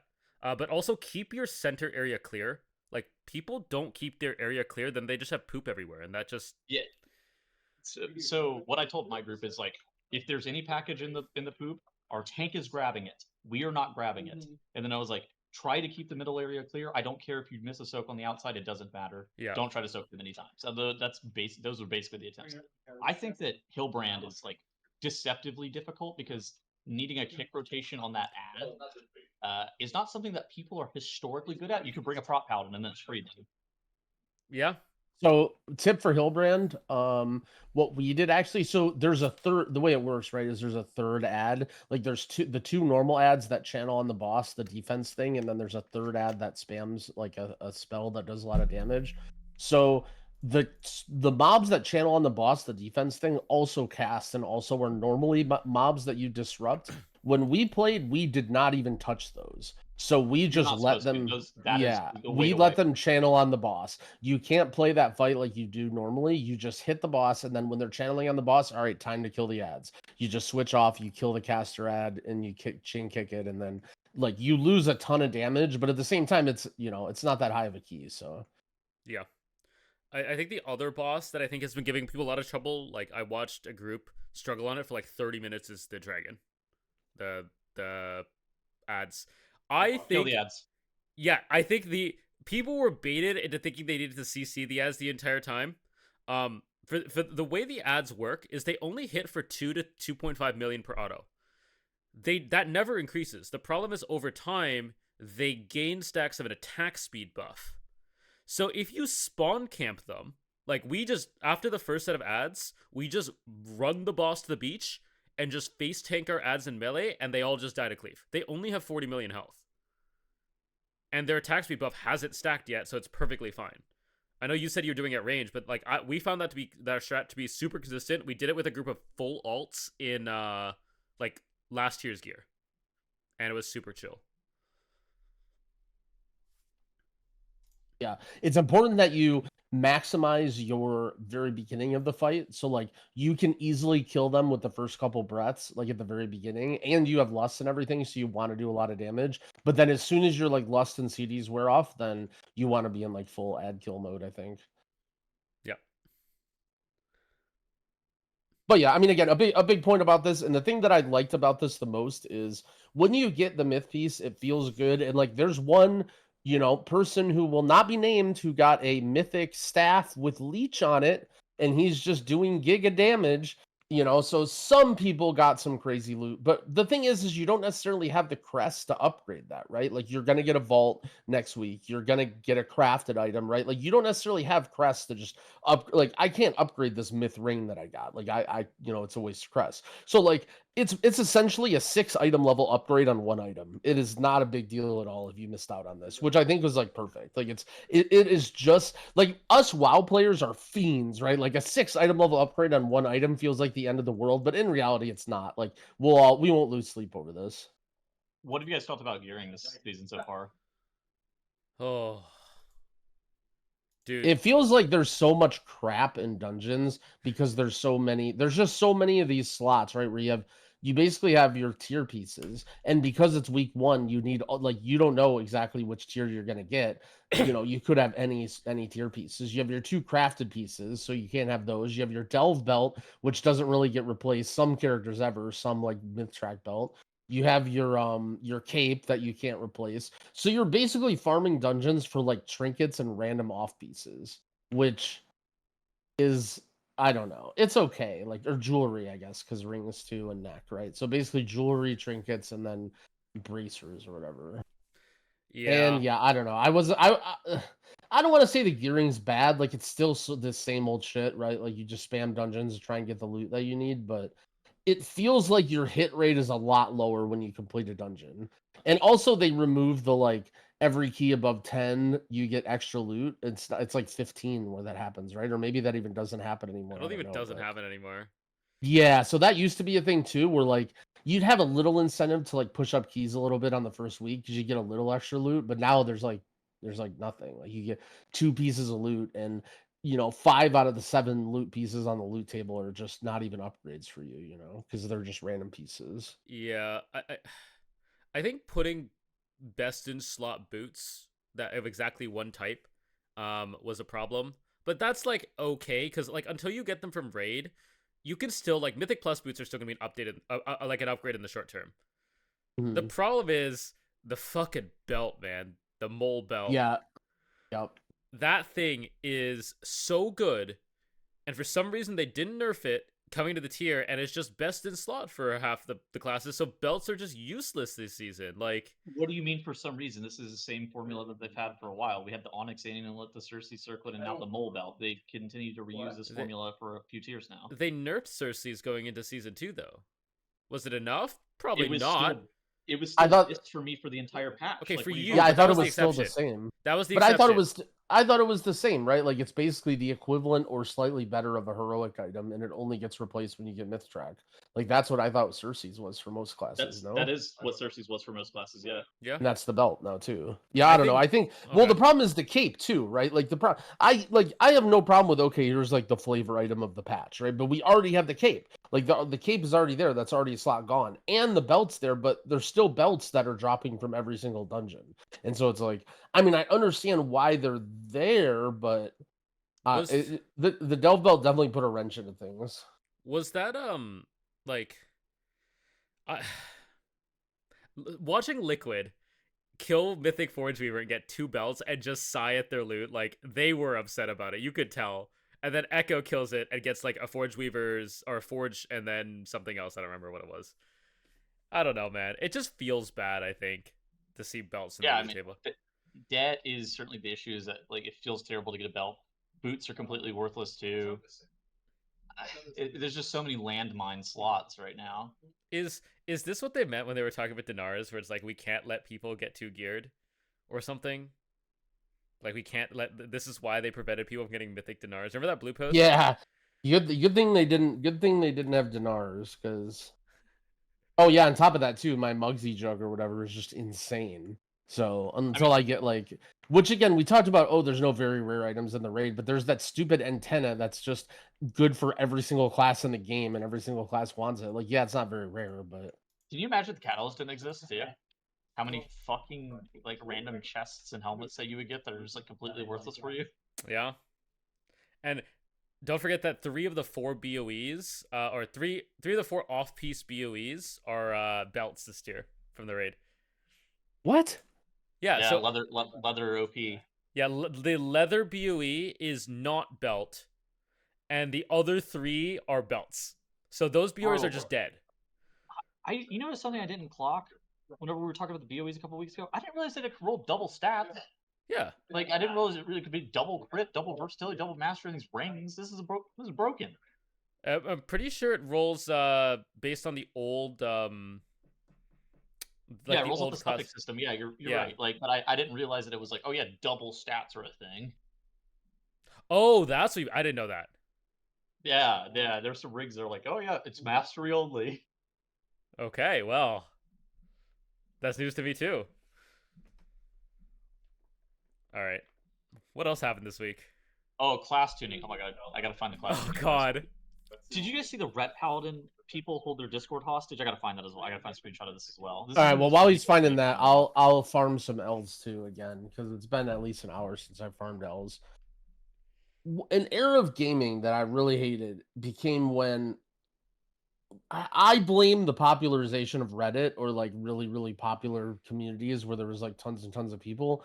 But it basically became this thing where game devs like listen to players complaining, like in a more obvious, like fan servicey way, where like people just, and I'm not saying that's necessarily a bad thing, but it's gotten to a point now where people just complain just endlessly more than they ever used to, because they just want what they want, right? And so basically, again, I'm not saying Ret Paladins in that good of a state right now, but essentially what happened is they closed down the Ret Paladin Discord on strike to get buffs from Blizzard. Like, bro, what? Okay, is like, this more or less cringe than the people protesting in LFG? It's worse. It's worse because it's a community. Like, they're literally being like, okay, well, we need, because keep in mind too, the class Discords are a source where a lot of people go to learn about classes, and they're like, and try and become better at the game. So they're basically like, not only are we gonna throw this huge fit, but we're also gonna like close off all this stuff so that, you know, Rets play, like, is this supposed to make Rets play worse so that their parses are worse so that Blizzard buffs them more? Like, oh, it's just so gross. And the thing is, I get it, right? Like, Ret Paladin is an underperforming spec, and in PvE, it's been historically underperforming in so many patches over the last 5 years.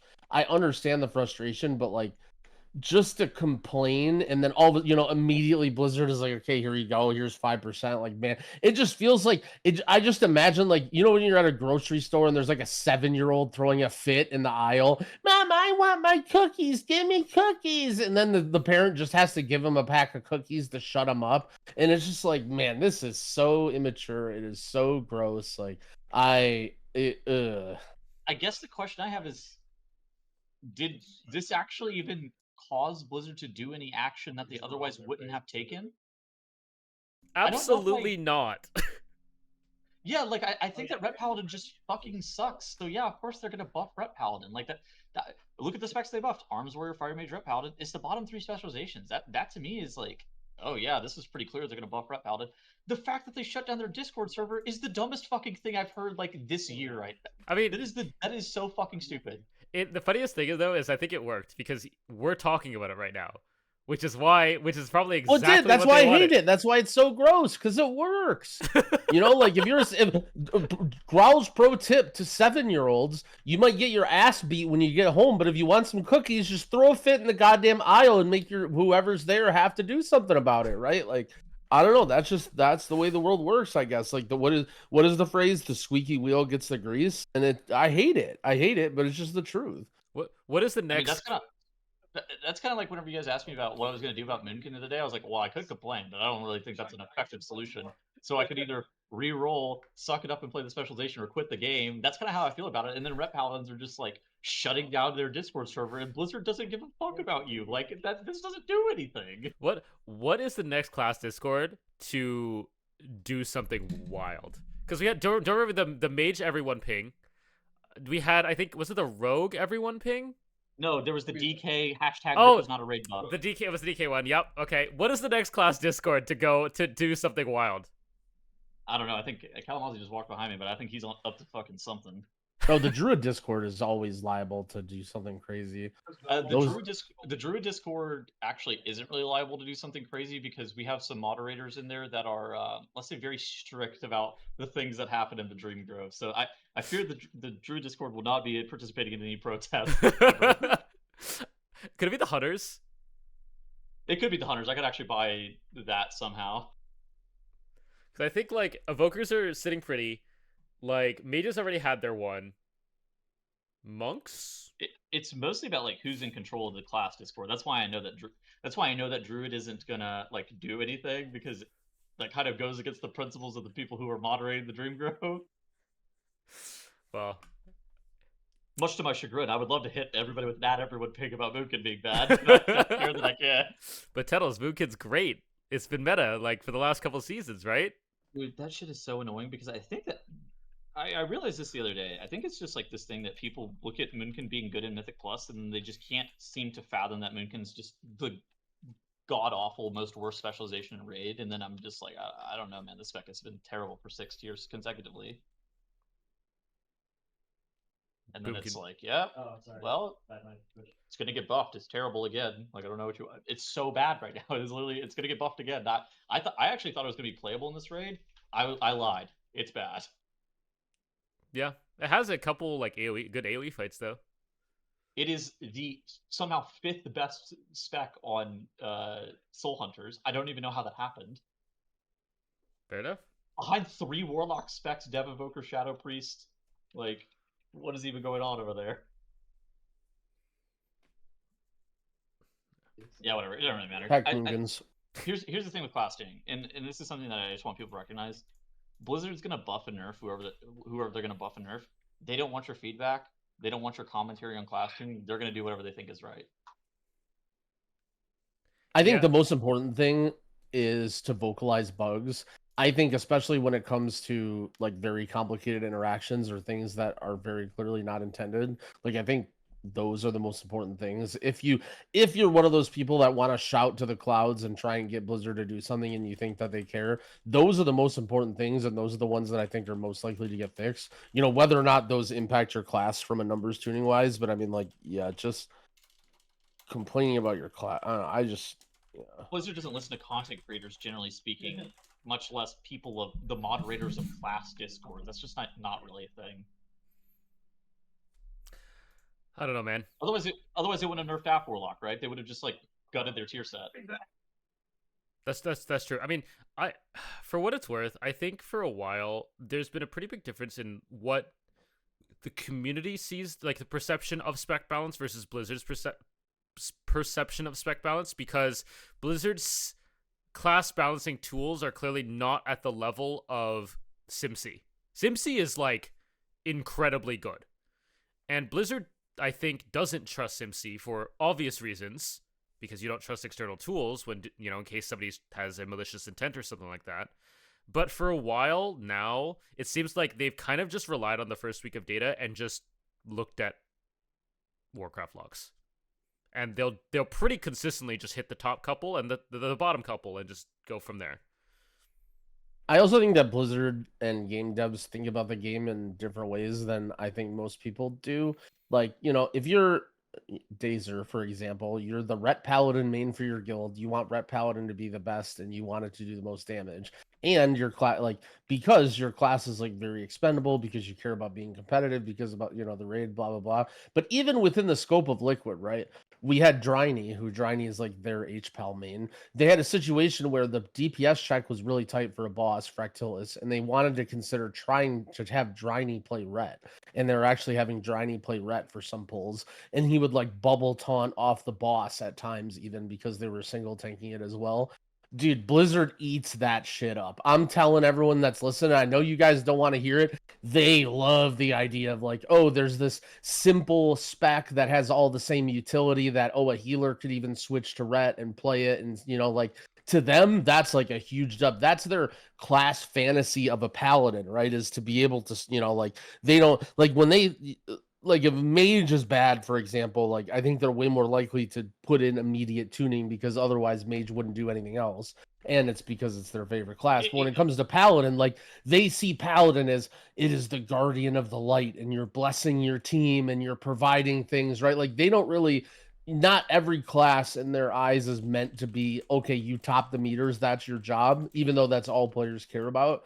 And I know people don't want to hear it, and I'm not saying it's good for the game, but that's definitely how they see it. Like it is unfortunately the way that Blizzard sees it, and I think that I learned a lot whenever I was listening to a Morgan Day interview, and he was talking about Liberation of Undermine. He goes, Moonkin is fantastic in Liberation of Undermine to the point where they're so good on Styx Bunk Junker, they actually change how you do that fight. And I sat there and I'm like grabbing my face like this is the most insane take ever. This is like the 26th out of 26th worst DPS in the game, and he just goes, it's great on Styx, and I'm just like, oh my god, what? And then I just have this moment of realization of this is how Blizzard thinks about specializations. I was like, I need to. All I realized is that I need to be more aggressive with my rerolling. Like that's all I realized. Yes. That I'm like, oh my god, they don't play the same game as me. It is insane. I mean, it's very similar to the thought I think of like grip is a raid buff, right? Like for the one fight that you have a grip, that's your DK being brought. Therefore, it's a raid buff. I think the problem with the community versus the developers is like the community views this as like I'm not able to play the fucking game if my spec sucks. Like not. Arguably, a lot of people believe they can't play the game if their spec is not top 3 specializations in Mythic Plus or like the best spec in raid, which I think that's a fair argument. I don't think that we necessarily need to get into that super like a lot, but at the same time, the developers just have a large disconnect with what they're comfortable with, and then the people who are actively playing the game are like, my spec sucks, I can't get invited to a group, I cannot play the game. Yeah, I mean, I think when it comes to raid, I think we were talking about how serious people have been taking raid and how, you know, just like elevated the competitiveness is. I don't want to say raiders are stupid, but I really do think they take some of this stuff like way, way, way too seriously and don't just like, okay, let's just put our best players in the raid. And I'm going to use this example just because I think they're actually a really cool guild and they're smarter than the average guild, but Dorky is benched for Humble on Forge Master or whatever. Forge Master. He's literally benched. Like, for those people listening, like, what guild do you have that you have 20 other players that you need to sit Dorky on the bench, regardless of what class? Like, I get that it's you want to class stack it or whatever, but I mean, come on. There's no world where like there's just Dorky's just got to sit. Like, there's just all these other people that are way better. Like, clearly, I think they're over exaggerating, you know, just having certain classes or certain abilities over just like trying to play good players. And unfortunately, everybody does this, right? Every guild does this. I'm not picking on them because, like I said, everybody in LFG does this. Like, they'll invite some complete, dog shit player because they play a meta spec or whatever. Like, oh, we can't possibly play this comp. We don't have Bloodlust. It's like, I don't know, this good 3-stack of players just signed up. Why don't we just play with this? But no, it's like, I remember we had a group. It was like me, Evade, and someone else, and we signed up to some guy's key.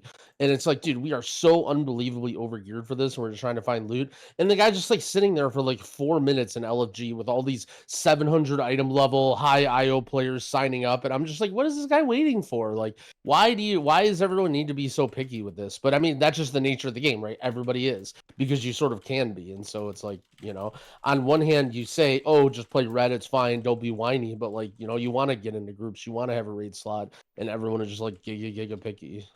It's because people believe that their time is the most valuable thing. I think that's a time value evaluation kind of thing. And if for some reason you deplete your key, or for some reason you believe that somebody has a higher possibility of depleting your key, then you are unable to have fun, which I don't think is like really fair. I think that you should be able to have fun regardless, but I think I understand where they're coming from with it. Yeah, it's tough. Like, we'll see what they do, because I feel like not only is this reset going to contain the class tuning, it's probably also going to do boss tuning. Oh, and yeah, for sure. That's going to change the profile of many of the fights. Like, I remember last year, like, massive nerf to Rick, massive nerf to Styx. I expect very similar this time to, maybe a small nerf to Lumathar, massive nerf to Forge Master, pretty big nerf to Soul Hunters, small nerf maybe to Fractilis, but that one could probably wait another week. So, like, that's going to change the damage profile. His name is Forgeweaver, right? You guys keep calling him Forge Master. I never know what. I literally still don't know the difference between Styx and Sprocket. I couldn't tell. I still don't even know which one is which. But it's more like you guys kept saying it, and then I had to Google it to check to make sure. No. Do not crazy. listen. Anytime I say names, I'm pretty sure I called the boss Nexus Queen last week, when we were talking about the raid bosses. Nexus Queen. Yeah, I think you cooked me. I think you cooked me a couple weeks ago. I'm like, I actually can't remember the name of this boss now. Okay, apparently, yeah, Forgeweaver, but yeah. Okay. I also think it's hard to tune classes relative to first week data, but like, Blizzard's going for it. Okay, also that AF Warlock nerf has to be one of the dumbest things I've seen in a long time. AF is clearly overpowered because they're playing with current season's tier power-wise, but it's last season's tier, and now they're hitting him with the 3% war nerf, yet AF is somehow the third best Warlock specialization. I don't really know what's going on with all that. That to me was the most mind-blowing change. I mean, it's just the cycle of WoW, I feel like, now, where when the raid comes out, things aren't expected to be balanced, but, like, they'll get there probably, like, 6 to 8 weeks later, once people have geared up and stuff like that. Like, they do their first week tuning based on last year's data. Then 6 to 8 weeks later, they'll have all their data, and then they actually get everything into a pretty good spot. It just takes so long to get there.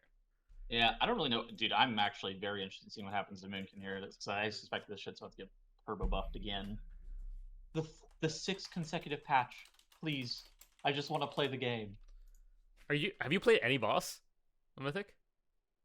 I got a pity kill. What'd you get? Full binder. not even Plexus Guardian. You had to get Soulbinder. I got a pity kill. Yes. Wait, I have a question. This is entirely self-interest. I've just remembered you guys brought this up earlier. Is Plexus too hard to split? Because I'm pretty sure I'm pretty sure my guild is going to try and split it. We killed it at 693.5. Our first kill. We were like world third or something like that. World second maybe. Oh, we're like, I mean, I'm 703. But we were getting stamina checked at that item level. We were getting stamina checked, and we couldn't break the shield. And we had to like optimize the hell out of our damage and making sure that people weren't getting one shot by the tank hit. I think that like the problem isn't your main raiders, right? The problem isn't your mage. The problem is that other guy's mage that's gonna get one shot. That plus the shield, like the damage is very real. The third run, you're running for so long that like before you can stabilize, all the healers are still running and you're really low. Like I think it's the one, like the reason Tettles probably got that one pity kill is because it's the one boss without a relevant enrage or DPS check. Because you can keep doing Soulbinder in cycles over and over again until the boss dies. There's no enrage on that. But Plexus has a very real long enrage where he just spams the walls. And short mini burst enrages, which are really good for 2-minute classes, which I don't think Boomkin is. The first shield's on a 1.5, which there's not that many classes that are actually good on a 1.5. Yeah. Which that shield, I don't know if you guys have problems with that shield. That was our hardest shield, I think, was the first one. That one was fine for us because the run is short. But the second and third shields, the run is so long, you really need cooldowns to break that. And Might killed it with all mains, and we were like 10 seconds away from the enrage starting. So we probably had another like 20 seconds or so. But that's still like, we're all mains here. I don't think there's any chance we would have split this. Plus, I think if you go for a Lumathar kill, that's way better to get chance of intent and vaults. All right, let's talk about some drama. Hell yeah. Or wait, what do we got? Hopeful getting banned. Oh, man. That Bro, is- honestly, so I was, along with every other WoW content creator, was streaming right when the servers came up. And people started coming in my chat saying Hopeful's banned. And I'm sitting here thinking, like, okay, either they're trolling me or, like, Hopeful is trolling them, right? And so I open up Hopeful's stream on their monitor, and he's got the little ban screen. This is, like, textbook troll in WoW, to pretend like you're banned and put, like, a fake ban screen or whatever. This has been done so many times. There's even, like, a mop one that everyone uses that's really funny that constantly gets used. Yeah, no, he was banned for 6 months. Apparently, the story is that his old guild, their mage had some sort of a problem, I think, and couldn't play, and he offered to pilot the guy's account in a kill and play for them. Very stupid. At the same time, one thing that Liquid has not or they have commented on, they've basically been like, you know, everyone's talking about, oh, Echo did this or someone did this or whatever to get him in trouble. And they're like, nah, don't worry about it, blah, blah, blah. Dude, someone definitely did, right? Like, this was definitely on purpose, where somebody reported this and made this to Blizzard's attention right away. I mean, all right, so Tettles, stay out of this. Squishy, what do you think? Tettles is so biased right now because he's there. And look, I understand, right? There's no need to create beef between Liquid and Echo if you're part of that camp. I'm not. I'm trying to stir up the shit, right? Like, there's literally no way. How, like, it was just randomly brought to Blizzard's attention during the Race to World First. Like, you're not telling me that someone who knew didn't report that on purpose to get him banned for the race? Like, that's what bans work. Okay, so explain. All right, all right. Tettles is going to cover up all my L's from the whole episode. What do you think then, Tettles? How is this not someone intentionally trying to get him banned during the race? Well, first off, this is getting himself banned by piloting. First off, idiot. But like, secondly, bans work in waves, right? They take all of they'll ban all the people at the exact same time. This is just the time that they decided that they were banning people for piloting over the last couple of months, that they were picking up the accounts that were piloting.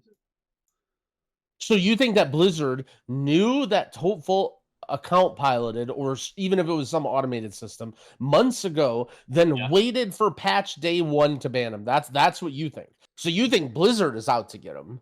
I don't think anybody's out to get him. I think that he got himself. Okay, we all get it. He's an idiot for doing something that would get himself banned, but that doesn't mean there isn't somebody out there that did it on the first day of the patch on purpose. He didn't get banned because of reports. He got banned because of an automated system that flagged his account. Is that confirmed? I don't think that's confirmed. I don't think there's any confirming that. Who the fuck is going to confirm that? That's just how it works normally. I remember. Have you ever? I've had friends get banned for piloting before. Nobody's reporting them. They're just fucking idiots. Yes, but I remember them. One of the Liquid people using the phrase specifically. It was just recently brought to their attention because initially they thought there was an uproar that Blizzard was trying to screw Liquid, right? Like they did it on purpose. And then someone from Liquid, I mean, I'm sure it was like Max or somebody, right? Because that's who we're watching, basically said it was brought to their attention recently. Brought to their attention might be by an automated system, though, right? So that's what you think. You think it's all just a big coincidence. You think that, oh, it's just... That's what you think. Squishy, what do you think? I'm loving this tea right now. So I think there's a very real possibility it was automated, but the timing for this to happen right now is also very suspect. I know that not everything is automatic though.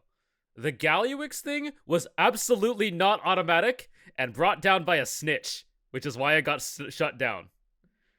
Like when Galliwix RMT, yes, right? Yes, the Galliwix RMT, to my knowledge, an old Galliwix insider brought it to Blizzard and said, you know, this is what's been happening in Galliwix. You shut this down, or I'm going public or something like that. I don't remember exactly the story, but that is why Galliwix got shut down that day, to my knowledge. And so, yeah, I mean, in theory, I'm sure that somebody could have reported for this.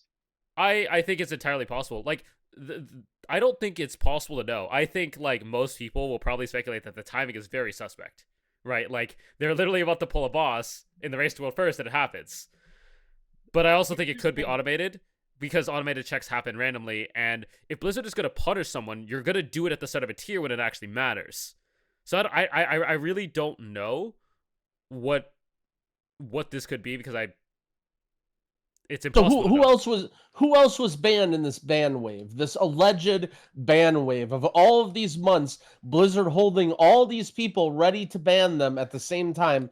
Do we know anybody else who was banned? All right, let's go to the WoW forum. I mean, speaking of bans, a lot of people did get banned for a different reason, exploiting rep. Do you remember this? Oh, man. Dude, the one thing you do not do, the one thing that Blizzard consistently bans for, is if you exploit rep on a patch launch. Every patch this happens, they will ban for it. You do other stuff, sus stuff in raid? Maybe. You do stuff in dungeons? No way.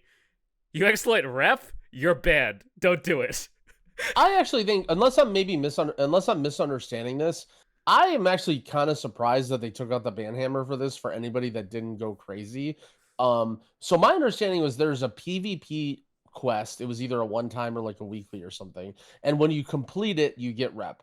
But it's normally rep is like you do it once on a character on your account, and you don't get the same rep on anyone others. Yeah. But this quest, for whatever reason, you could do it on every single character. You could do the PvP quest, get the one-time rep reward, or the weekly rep reward or whatever. But it was only like 250, right?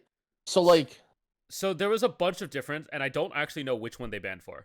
It could be all of them. So all right. So maybe there was more that. Yeah. The first day there were world quests that were respawning.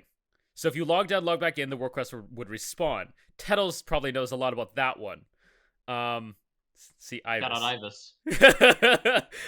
There was also the PvP World Weekly Quest, which is what Growl just said. Then there was a third one, which is World Quest completed on alts.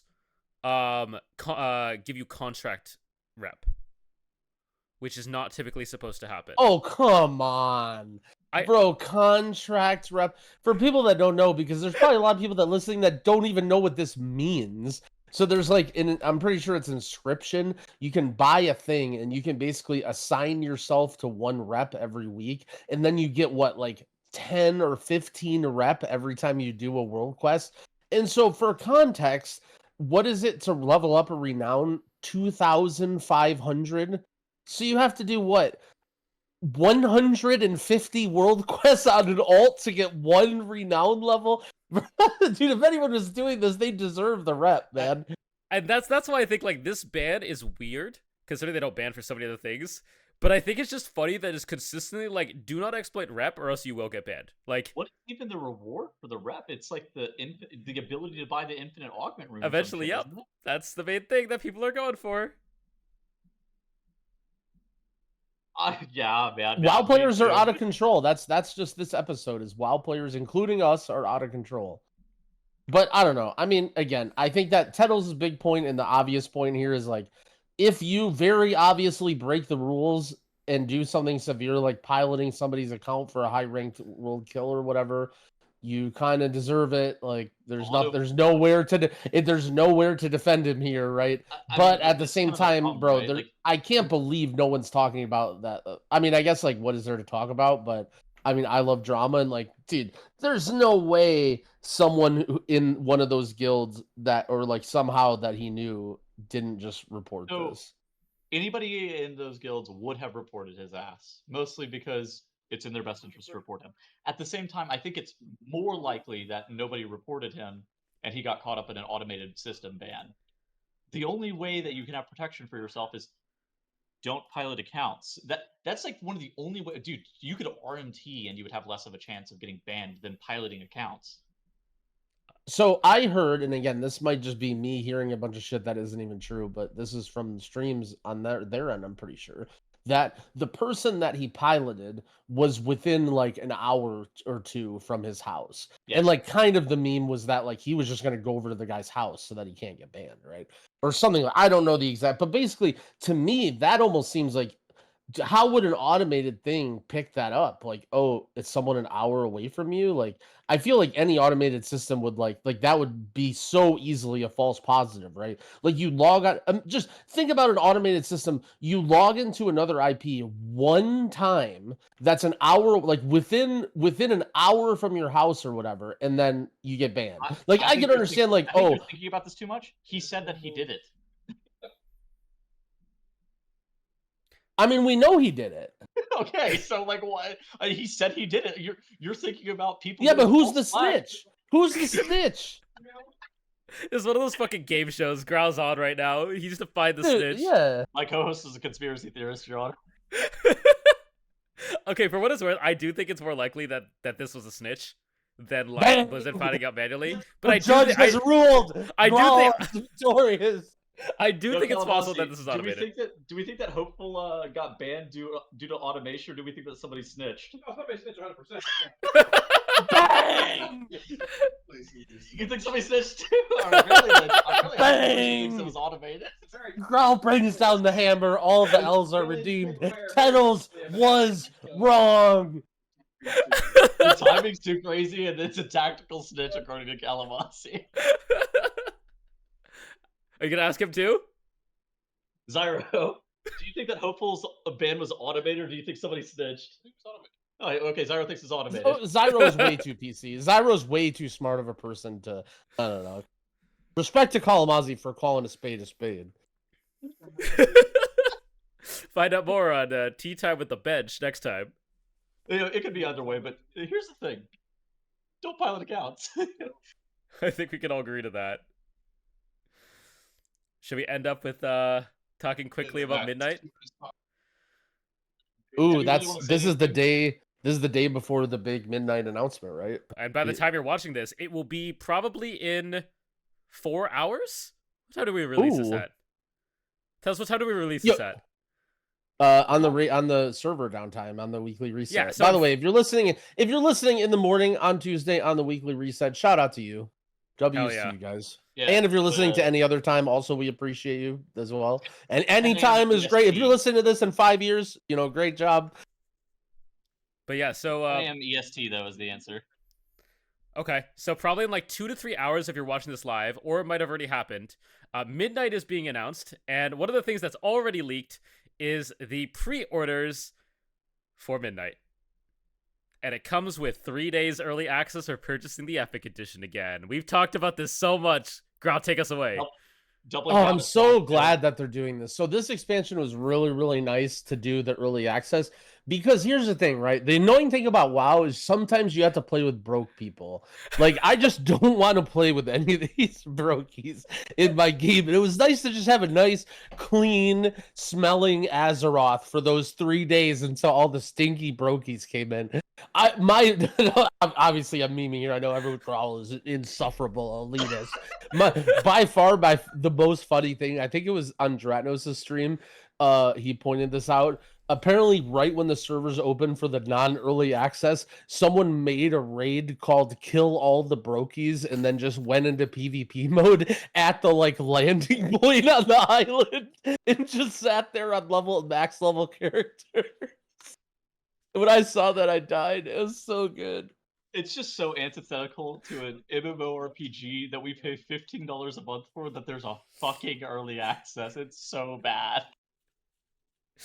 And of course, all of us are gonna purchase it anyways. Because it's our job.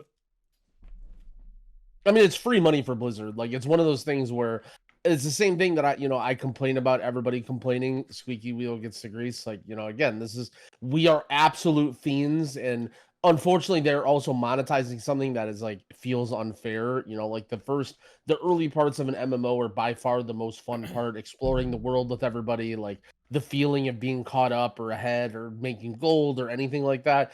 And it feels so bad. I would recommend, look, if you're somebody who's like, dang, money is really tight or whatever, dude, carve out a time in your night every single day where you can pick flowers and herbs or mine or whatever and just save up a little bit of gold. Obviously, it's not very efficient, but dude, just buy the early access. Dude, I man. thought Just you were do gonna. it. I thought you were gonna recommend people start driving DoorDash with it. No. Yeah, dude. What? Okay, I feel like I definitely have some questionable takes and I say some strange things, but the fact that I was about to give advice and you were already prepared in your head for me to just spew out complete dog shit that would piss everybody off before I even say anything, bro, my advice is literally just try and make some gold and WoW and start saving up so that you can buy it with Battle.net balance. Okay, I'm sorry if I offended anybody with my advice. I literally thought you were gonna go, yeah, carve out a couple hours of your night to drive DoorDash so you can afford the early. Bro, I can't. No, man. Like, But if you wanted to do that, that's also a great way to save up money. Get a little extra spending money. I can't believe Down Tettles your- suggested that, man. Like, Growl, can you pay believe for your Tettles jet suggested too, that? Why not? Oh my Tettles God. is the one that thinks that it was all just a big coincidence. The Hopefuls ban. I mean, how do you? Like, okay, Oh, like God, I can't breathe. it exists. It's happening. It's probably gonna keep happening. I think the one saving grace for it, and this is like the really elitist take, is like it does separate the server balance. Like, it was a really smooth launch. Bro, the one saving grace is that I don't have to pay for it because it's given to me. Like, I wouldn't buy this. That's a shit true wasn't given elitist to me. take. Like, you two are giving it as well, are you not? Are you paying for it? Yes. Like, do you? Yes. Yeah. Okay. Yeah. Okay, so Hashtag Blizzard yeah. WoW part. Hashtag yeah. Hashtag Well, World hashtag of WoW Warcraft _ partner. yeah. Yep. Yeah. Oh, it's bullshit. Like, I think it's so bad. I mean, I would 100% buy it. I would too, but I thought you just said you wouldn't. I thought you Oh. just said if I wasn't. Yeah, that's what I thought you said. if I wasn't a content creator, I wouldn't. I think. Well, I mean, I'm addicted. Like, what do you mean? It's like the Tyler 1. The real question is how much could they charge? Oh, Oh, jeez. what's the most I would pay? Sorry, sorry. That now the people that think Blizzard listen to me are really gonna be mad. You know what this reminds me of? Like, you know how like every like amusement park sells like the fast lane now, like Disney Yep. and all that shit. That's what this reminds me of, and it Dude, feels like it's only gonna get worse. I thought you were about to say it reminds you of dynamic pricing with airlines. So airlines are stealing metadata off of browsers and giving you airline prices based off of like your urgency of the flight. That is where I thought we were going. Wait, did you see the Clippy video? Because you mentioned Clippy earlier. This is totally No. off topic. No, Some guy what's made a the video about Clippy and he's basically comparing, but the TLDR is like talking about how they use metadata now against you and like how crazy it is. And they mentioned that like, what was it? Oh, they mentioned that social media platforms track if you delete pictures of yourself, and they know that you're more likely to be a person with lower self-confidence that you would delete a picture, and they're actually more likely to sell you certain products because they know you delete pictures of yourself. I believe it. See, this science has gone too far. Yeah, when I heard that, I was just like, yeah, but it's a video about Clippy. Dude, All right. no. You mentioned we gotta airline go to pricing. Q&A. Dude, all No, right, no. What were you gonna say about airline We're pricing? not- Finish your fucking thought. All right, fine. What? Finish your thought. Finish your thought. Okay. Think about it. Right, like in a few years, couple expansions down the road, the earlier you buy the expansion, the cheaper it is. So like after a month, you have to pre-order the expansion this month.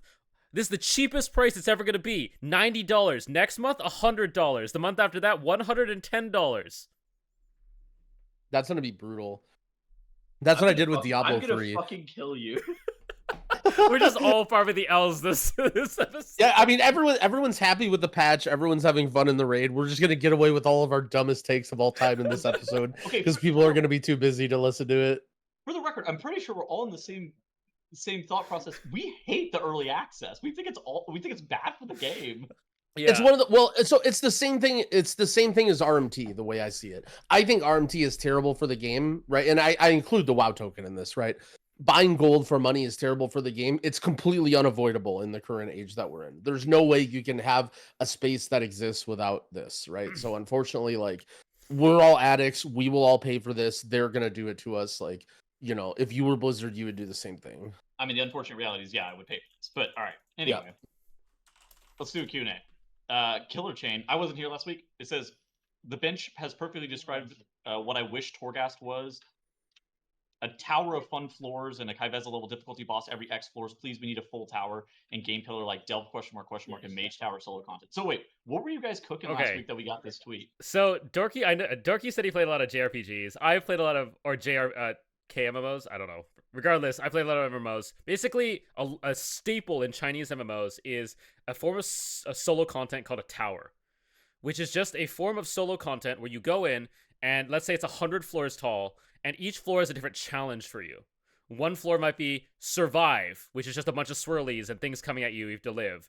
And the next floor might be a combat challenge. And every couple floors, 5 or 10, is usually a boss, which is just a single target or a multi-target boss challenge. It's all designed for solo, and your goal is just to climb the tower. And it's just a bunch of solo challenges. So what's the difference between that and Torghast? Torghast sucked.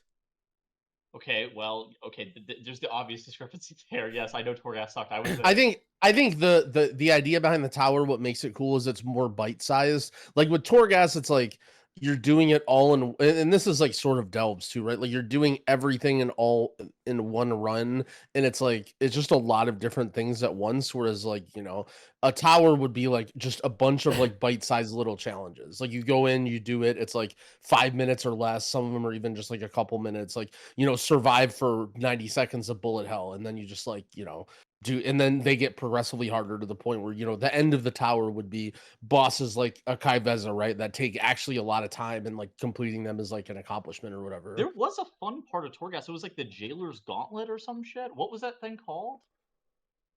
Yes, and sort of like that. And they did iterate on and they have iterated on some systems that would be similar. I'm not saying it's nothing like they've done in WoW, but you know.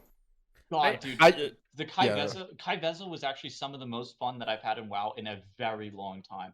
That was more dopamine that I've gotten from end boss kills in like a really long time. I was like, wow, I was on top of the world whenever I killed that guy. Yeah. The big thing with the tower that's different than Torghast is I think it's like specifically designed for solo content.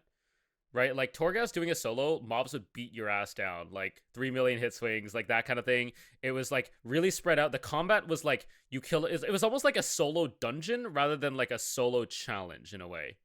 Because like you pull 3 mobs, you get a power, like you slow down a lot. Yeah, that's a good way to put it. Whereas like a tower would be very, very focused on a certain thing. You survive, you kill.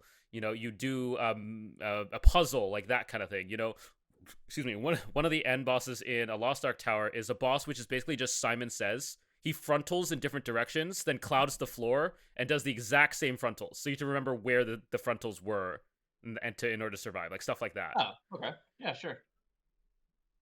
I think overall, yeah, I think that more well-designed solo player content in World of Warcraft is good. The key point here is that it needs to be well designed. Like I actually think that Delves are maybe closer than everybody kind of gives them credit for. I know that, you know, not everybody will agree, but I do think that Delves are like close. We almost made it. They need to iterate on it a bit more. They need to continue to iterate on it. It's just, I don't think there's good replayability in Delves either, which I think also makes them pretty not spectacular. We almost made it the entire episode without bringing up Delves again. It almost happened, Growl. Was that a bit? So apparently So I've heard from the mole people community that delves this season are way, way less fun. So they've made the gameplay of delves much, Yes. much worse. I can And summarize if you want, but and what? Yeah, okay, yeah, you can summarize so it. Why? okay. So first of all, they nerfed Bran. Bran's healing potions used to be like you pick up a healing potion, it like tops you. This season, they heals for like 3 million. It's garbage. So Bran sucks. 2, Bran sucks and says a bunch of nonsense voice lines that people hate. 3, Bran face pulls a bunch of shit.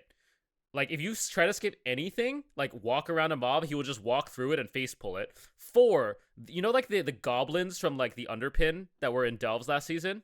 They were like pretty chill, right? This season, Tyveza's mobs suck. They beat you down. One of them constantly summons ads. One of them is just a caster that bolts you. One They of are them has the face requirement thing, which I think that's always gonna like ruin a bunch of players, right? it's yeah, they like those mobs require full cooldowns from me, and I still get beat down on my evoker. Like they suck. What was the last thing?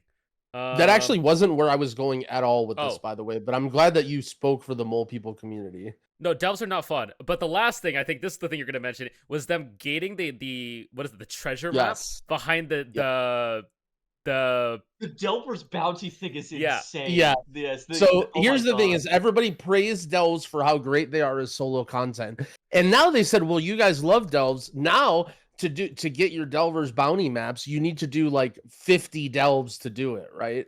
So great, right? You guys love delves so much; it's so fun. Why don't you just do all the delves to get the map? Oh no, this is terrible. You took away our rewards. Now I'm having no fun doing delves. It's like, okay, I get it. Like, I don't know. I just feel like this stressed my point completely, that literally the only good thing about delves is that you can do them solo at your own speed and you can get rewards. And the rewards are a massive part of them. And I think the gameplay is just not, it doesn't even matter. You could literally do that with world quests. If you, and we did talk about this a little bit in the last episode, but if you switch the rewards from world quests and delves right now, everyone would be praising world quests and talking about the world quest change of War Within, and no one would play delves. If you did 8 world quests and then you got a hero track vault and you got world quest bounty maps and you got items, people would talk. You know I'm right. You know I'm right. Everyone would be like, "Wow, they really made world quest fun this expansion." Dude, that's what they say about artifact power. They're, God, world quests are great. I'm like, dude, they were absolutely terrible. Oh God. All right, I gotta go. It's been 2 hours. I gotta get out of here. Yep. Any final Good work, thoughts? fam. Thanks for Good joining luck in Tea Time with everyone's the- vault. This is the most important vault in the entire season. Yep. Get a weapon. GG. Peace.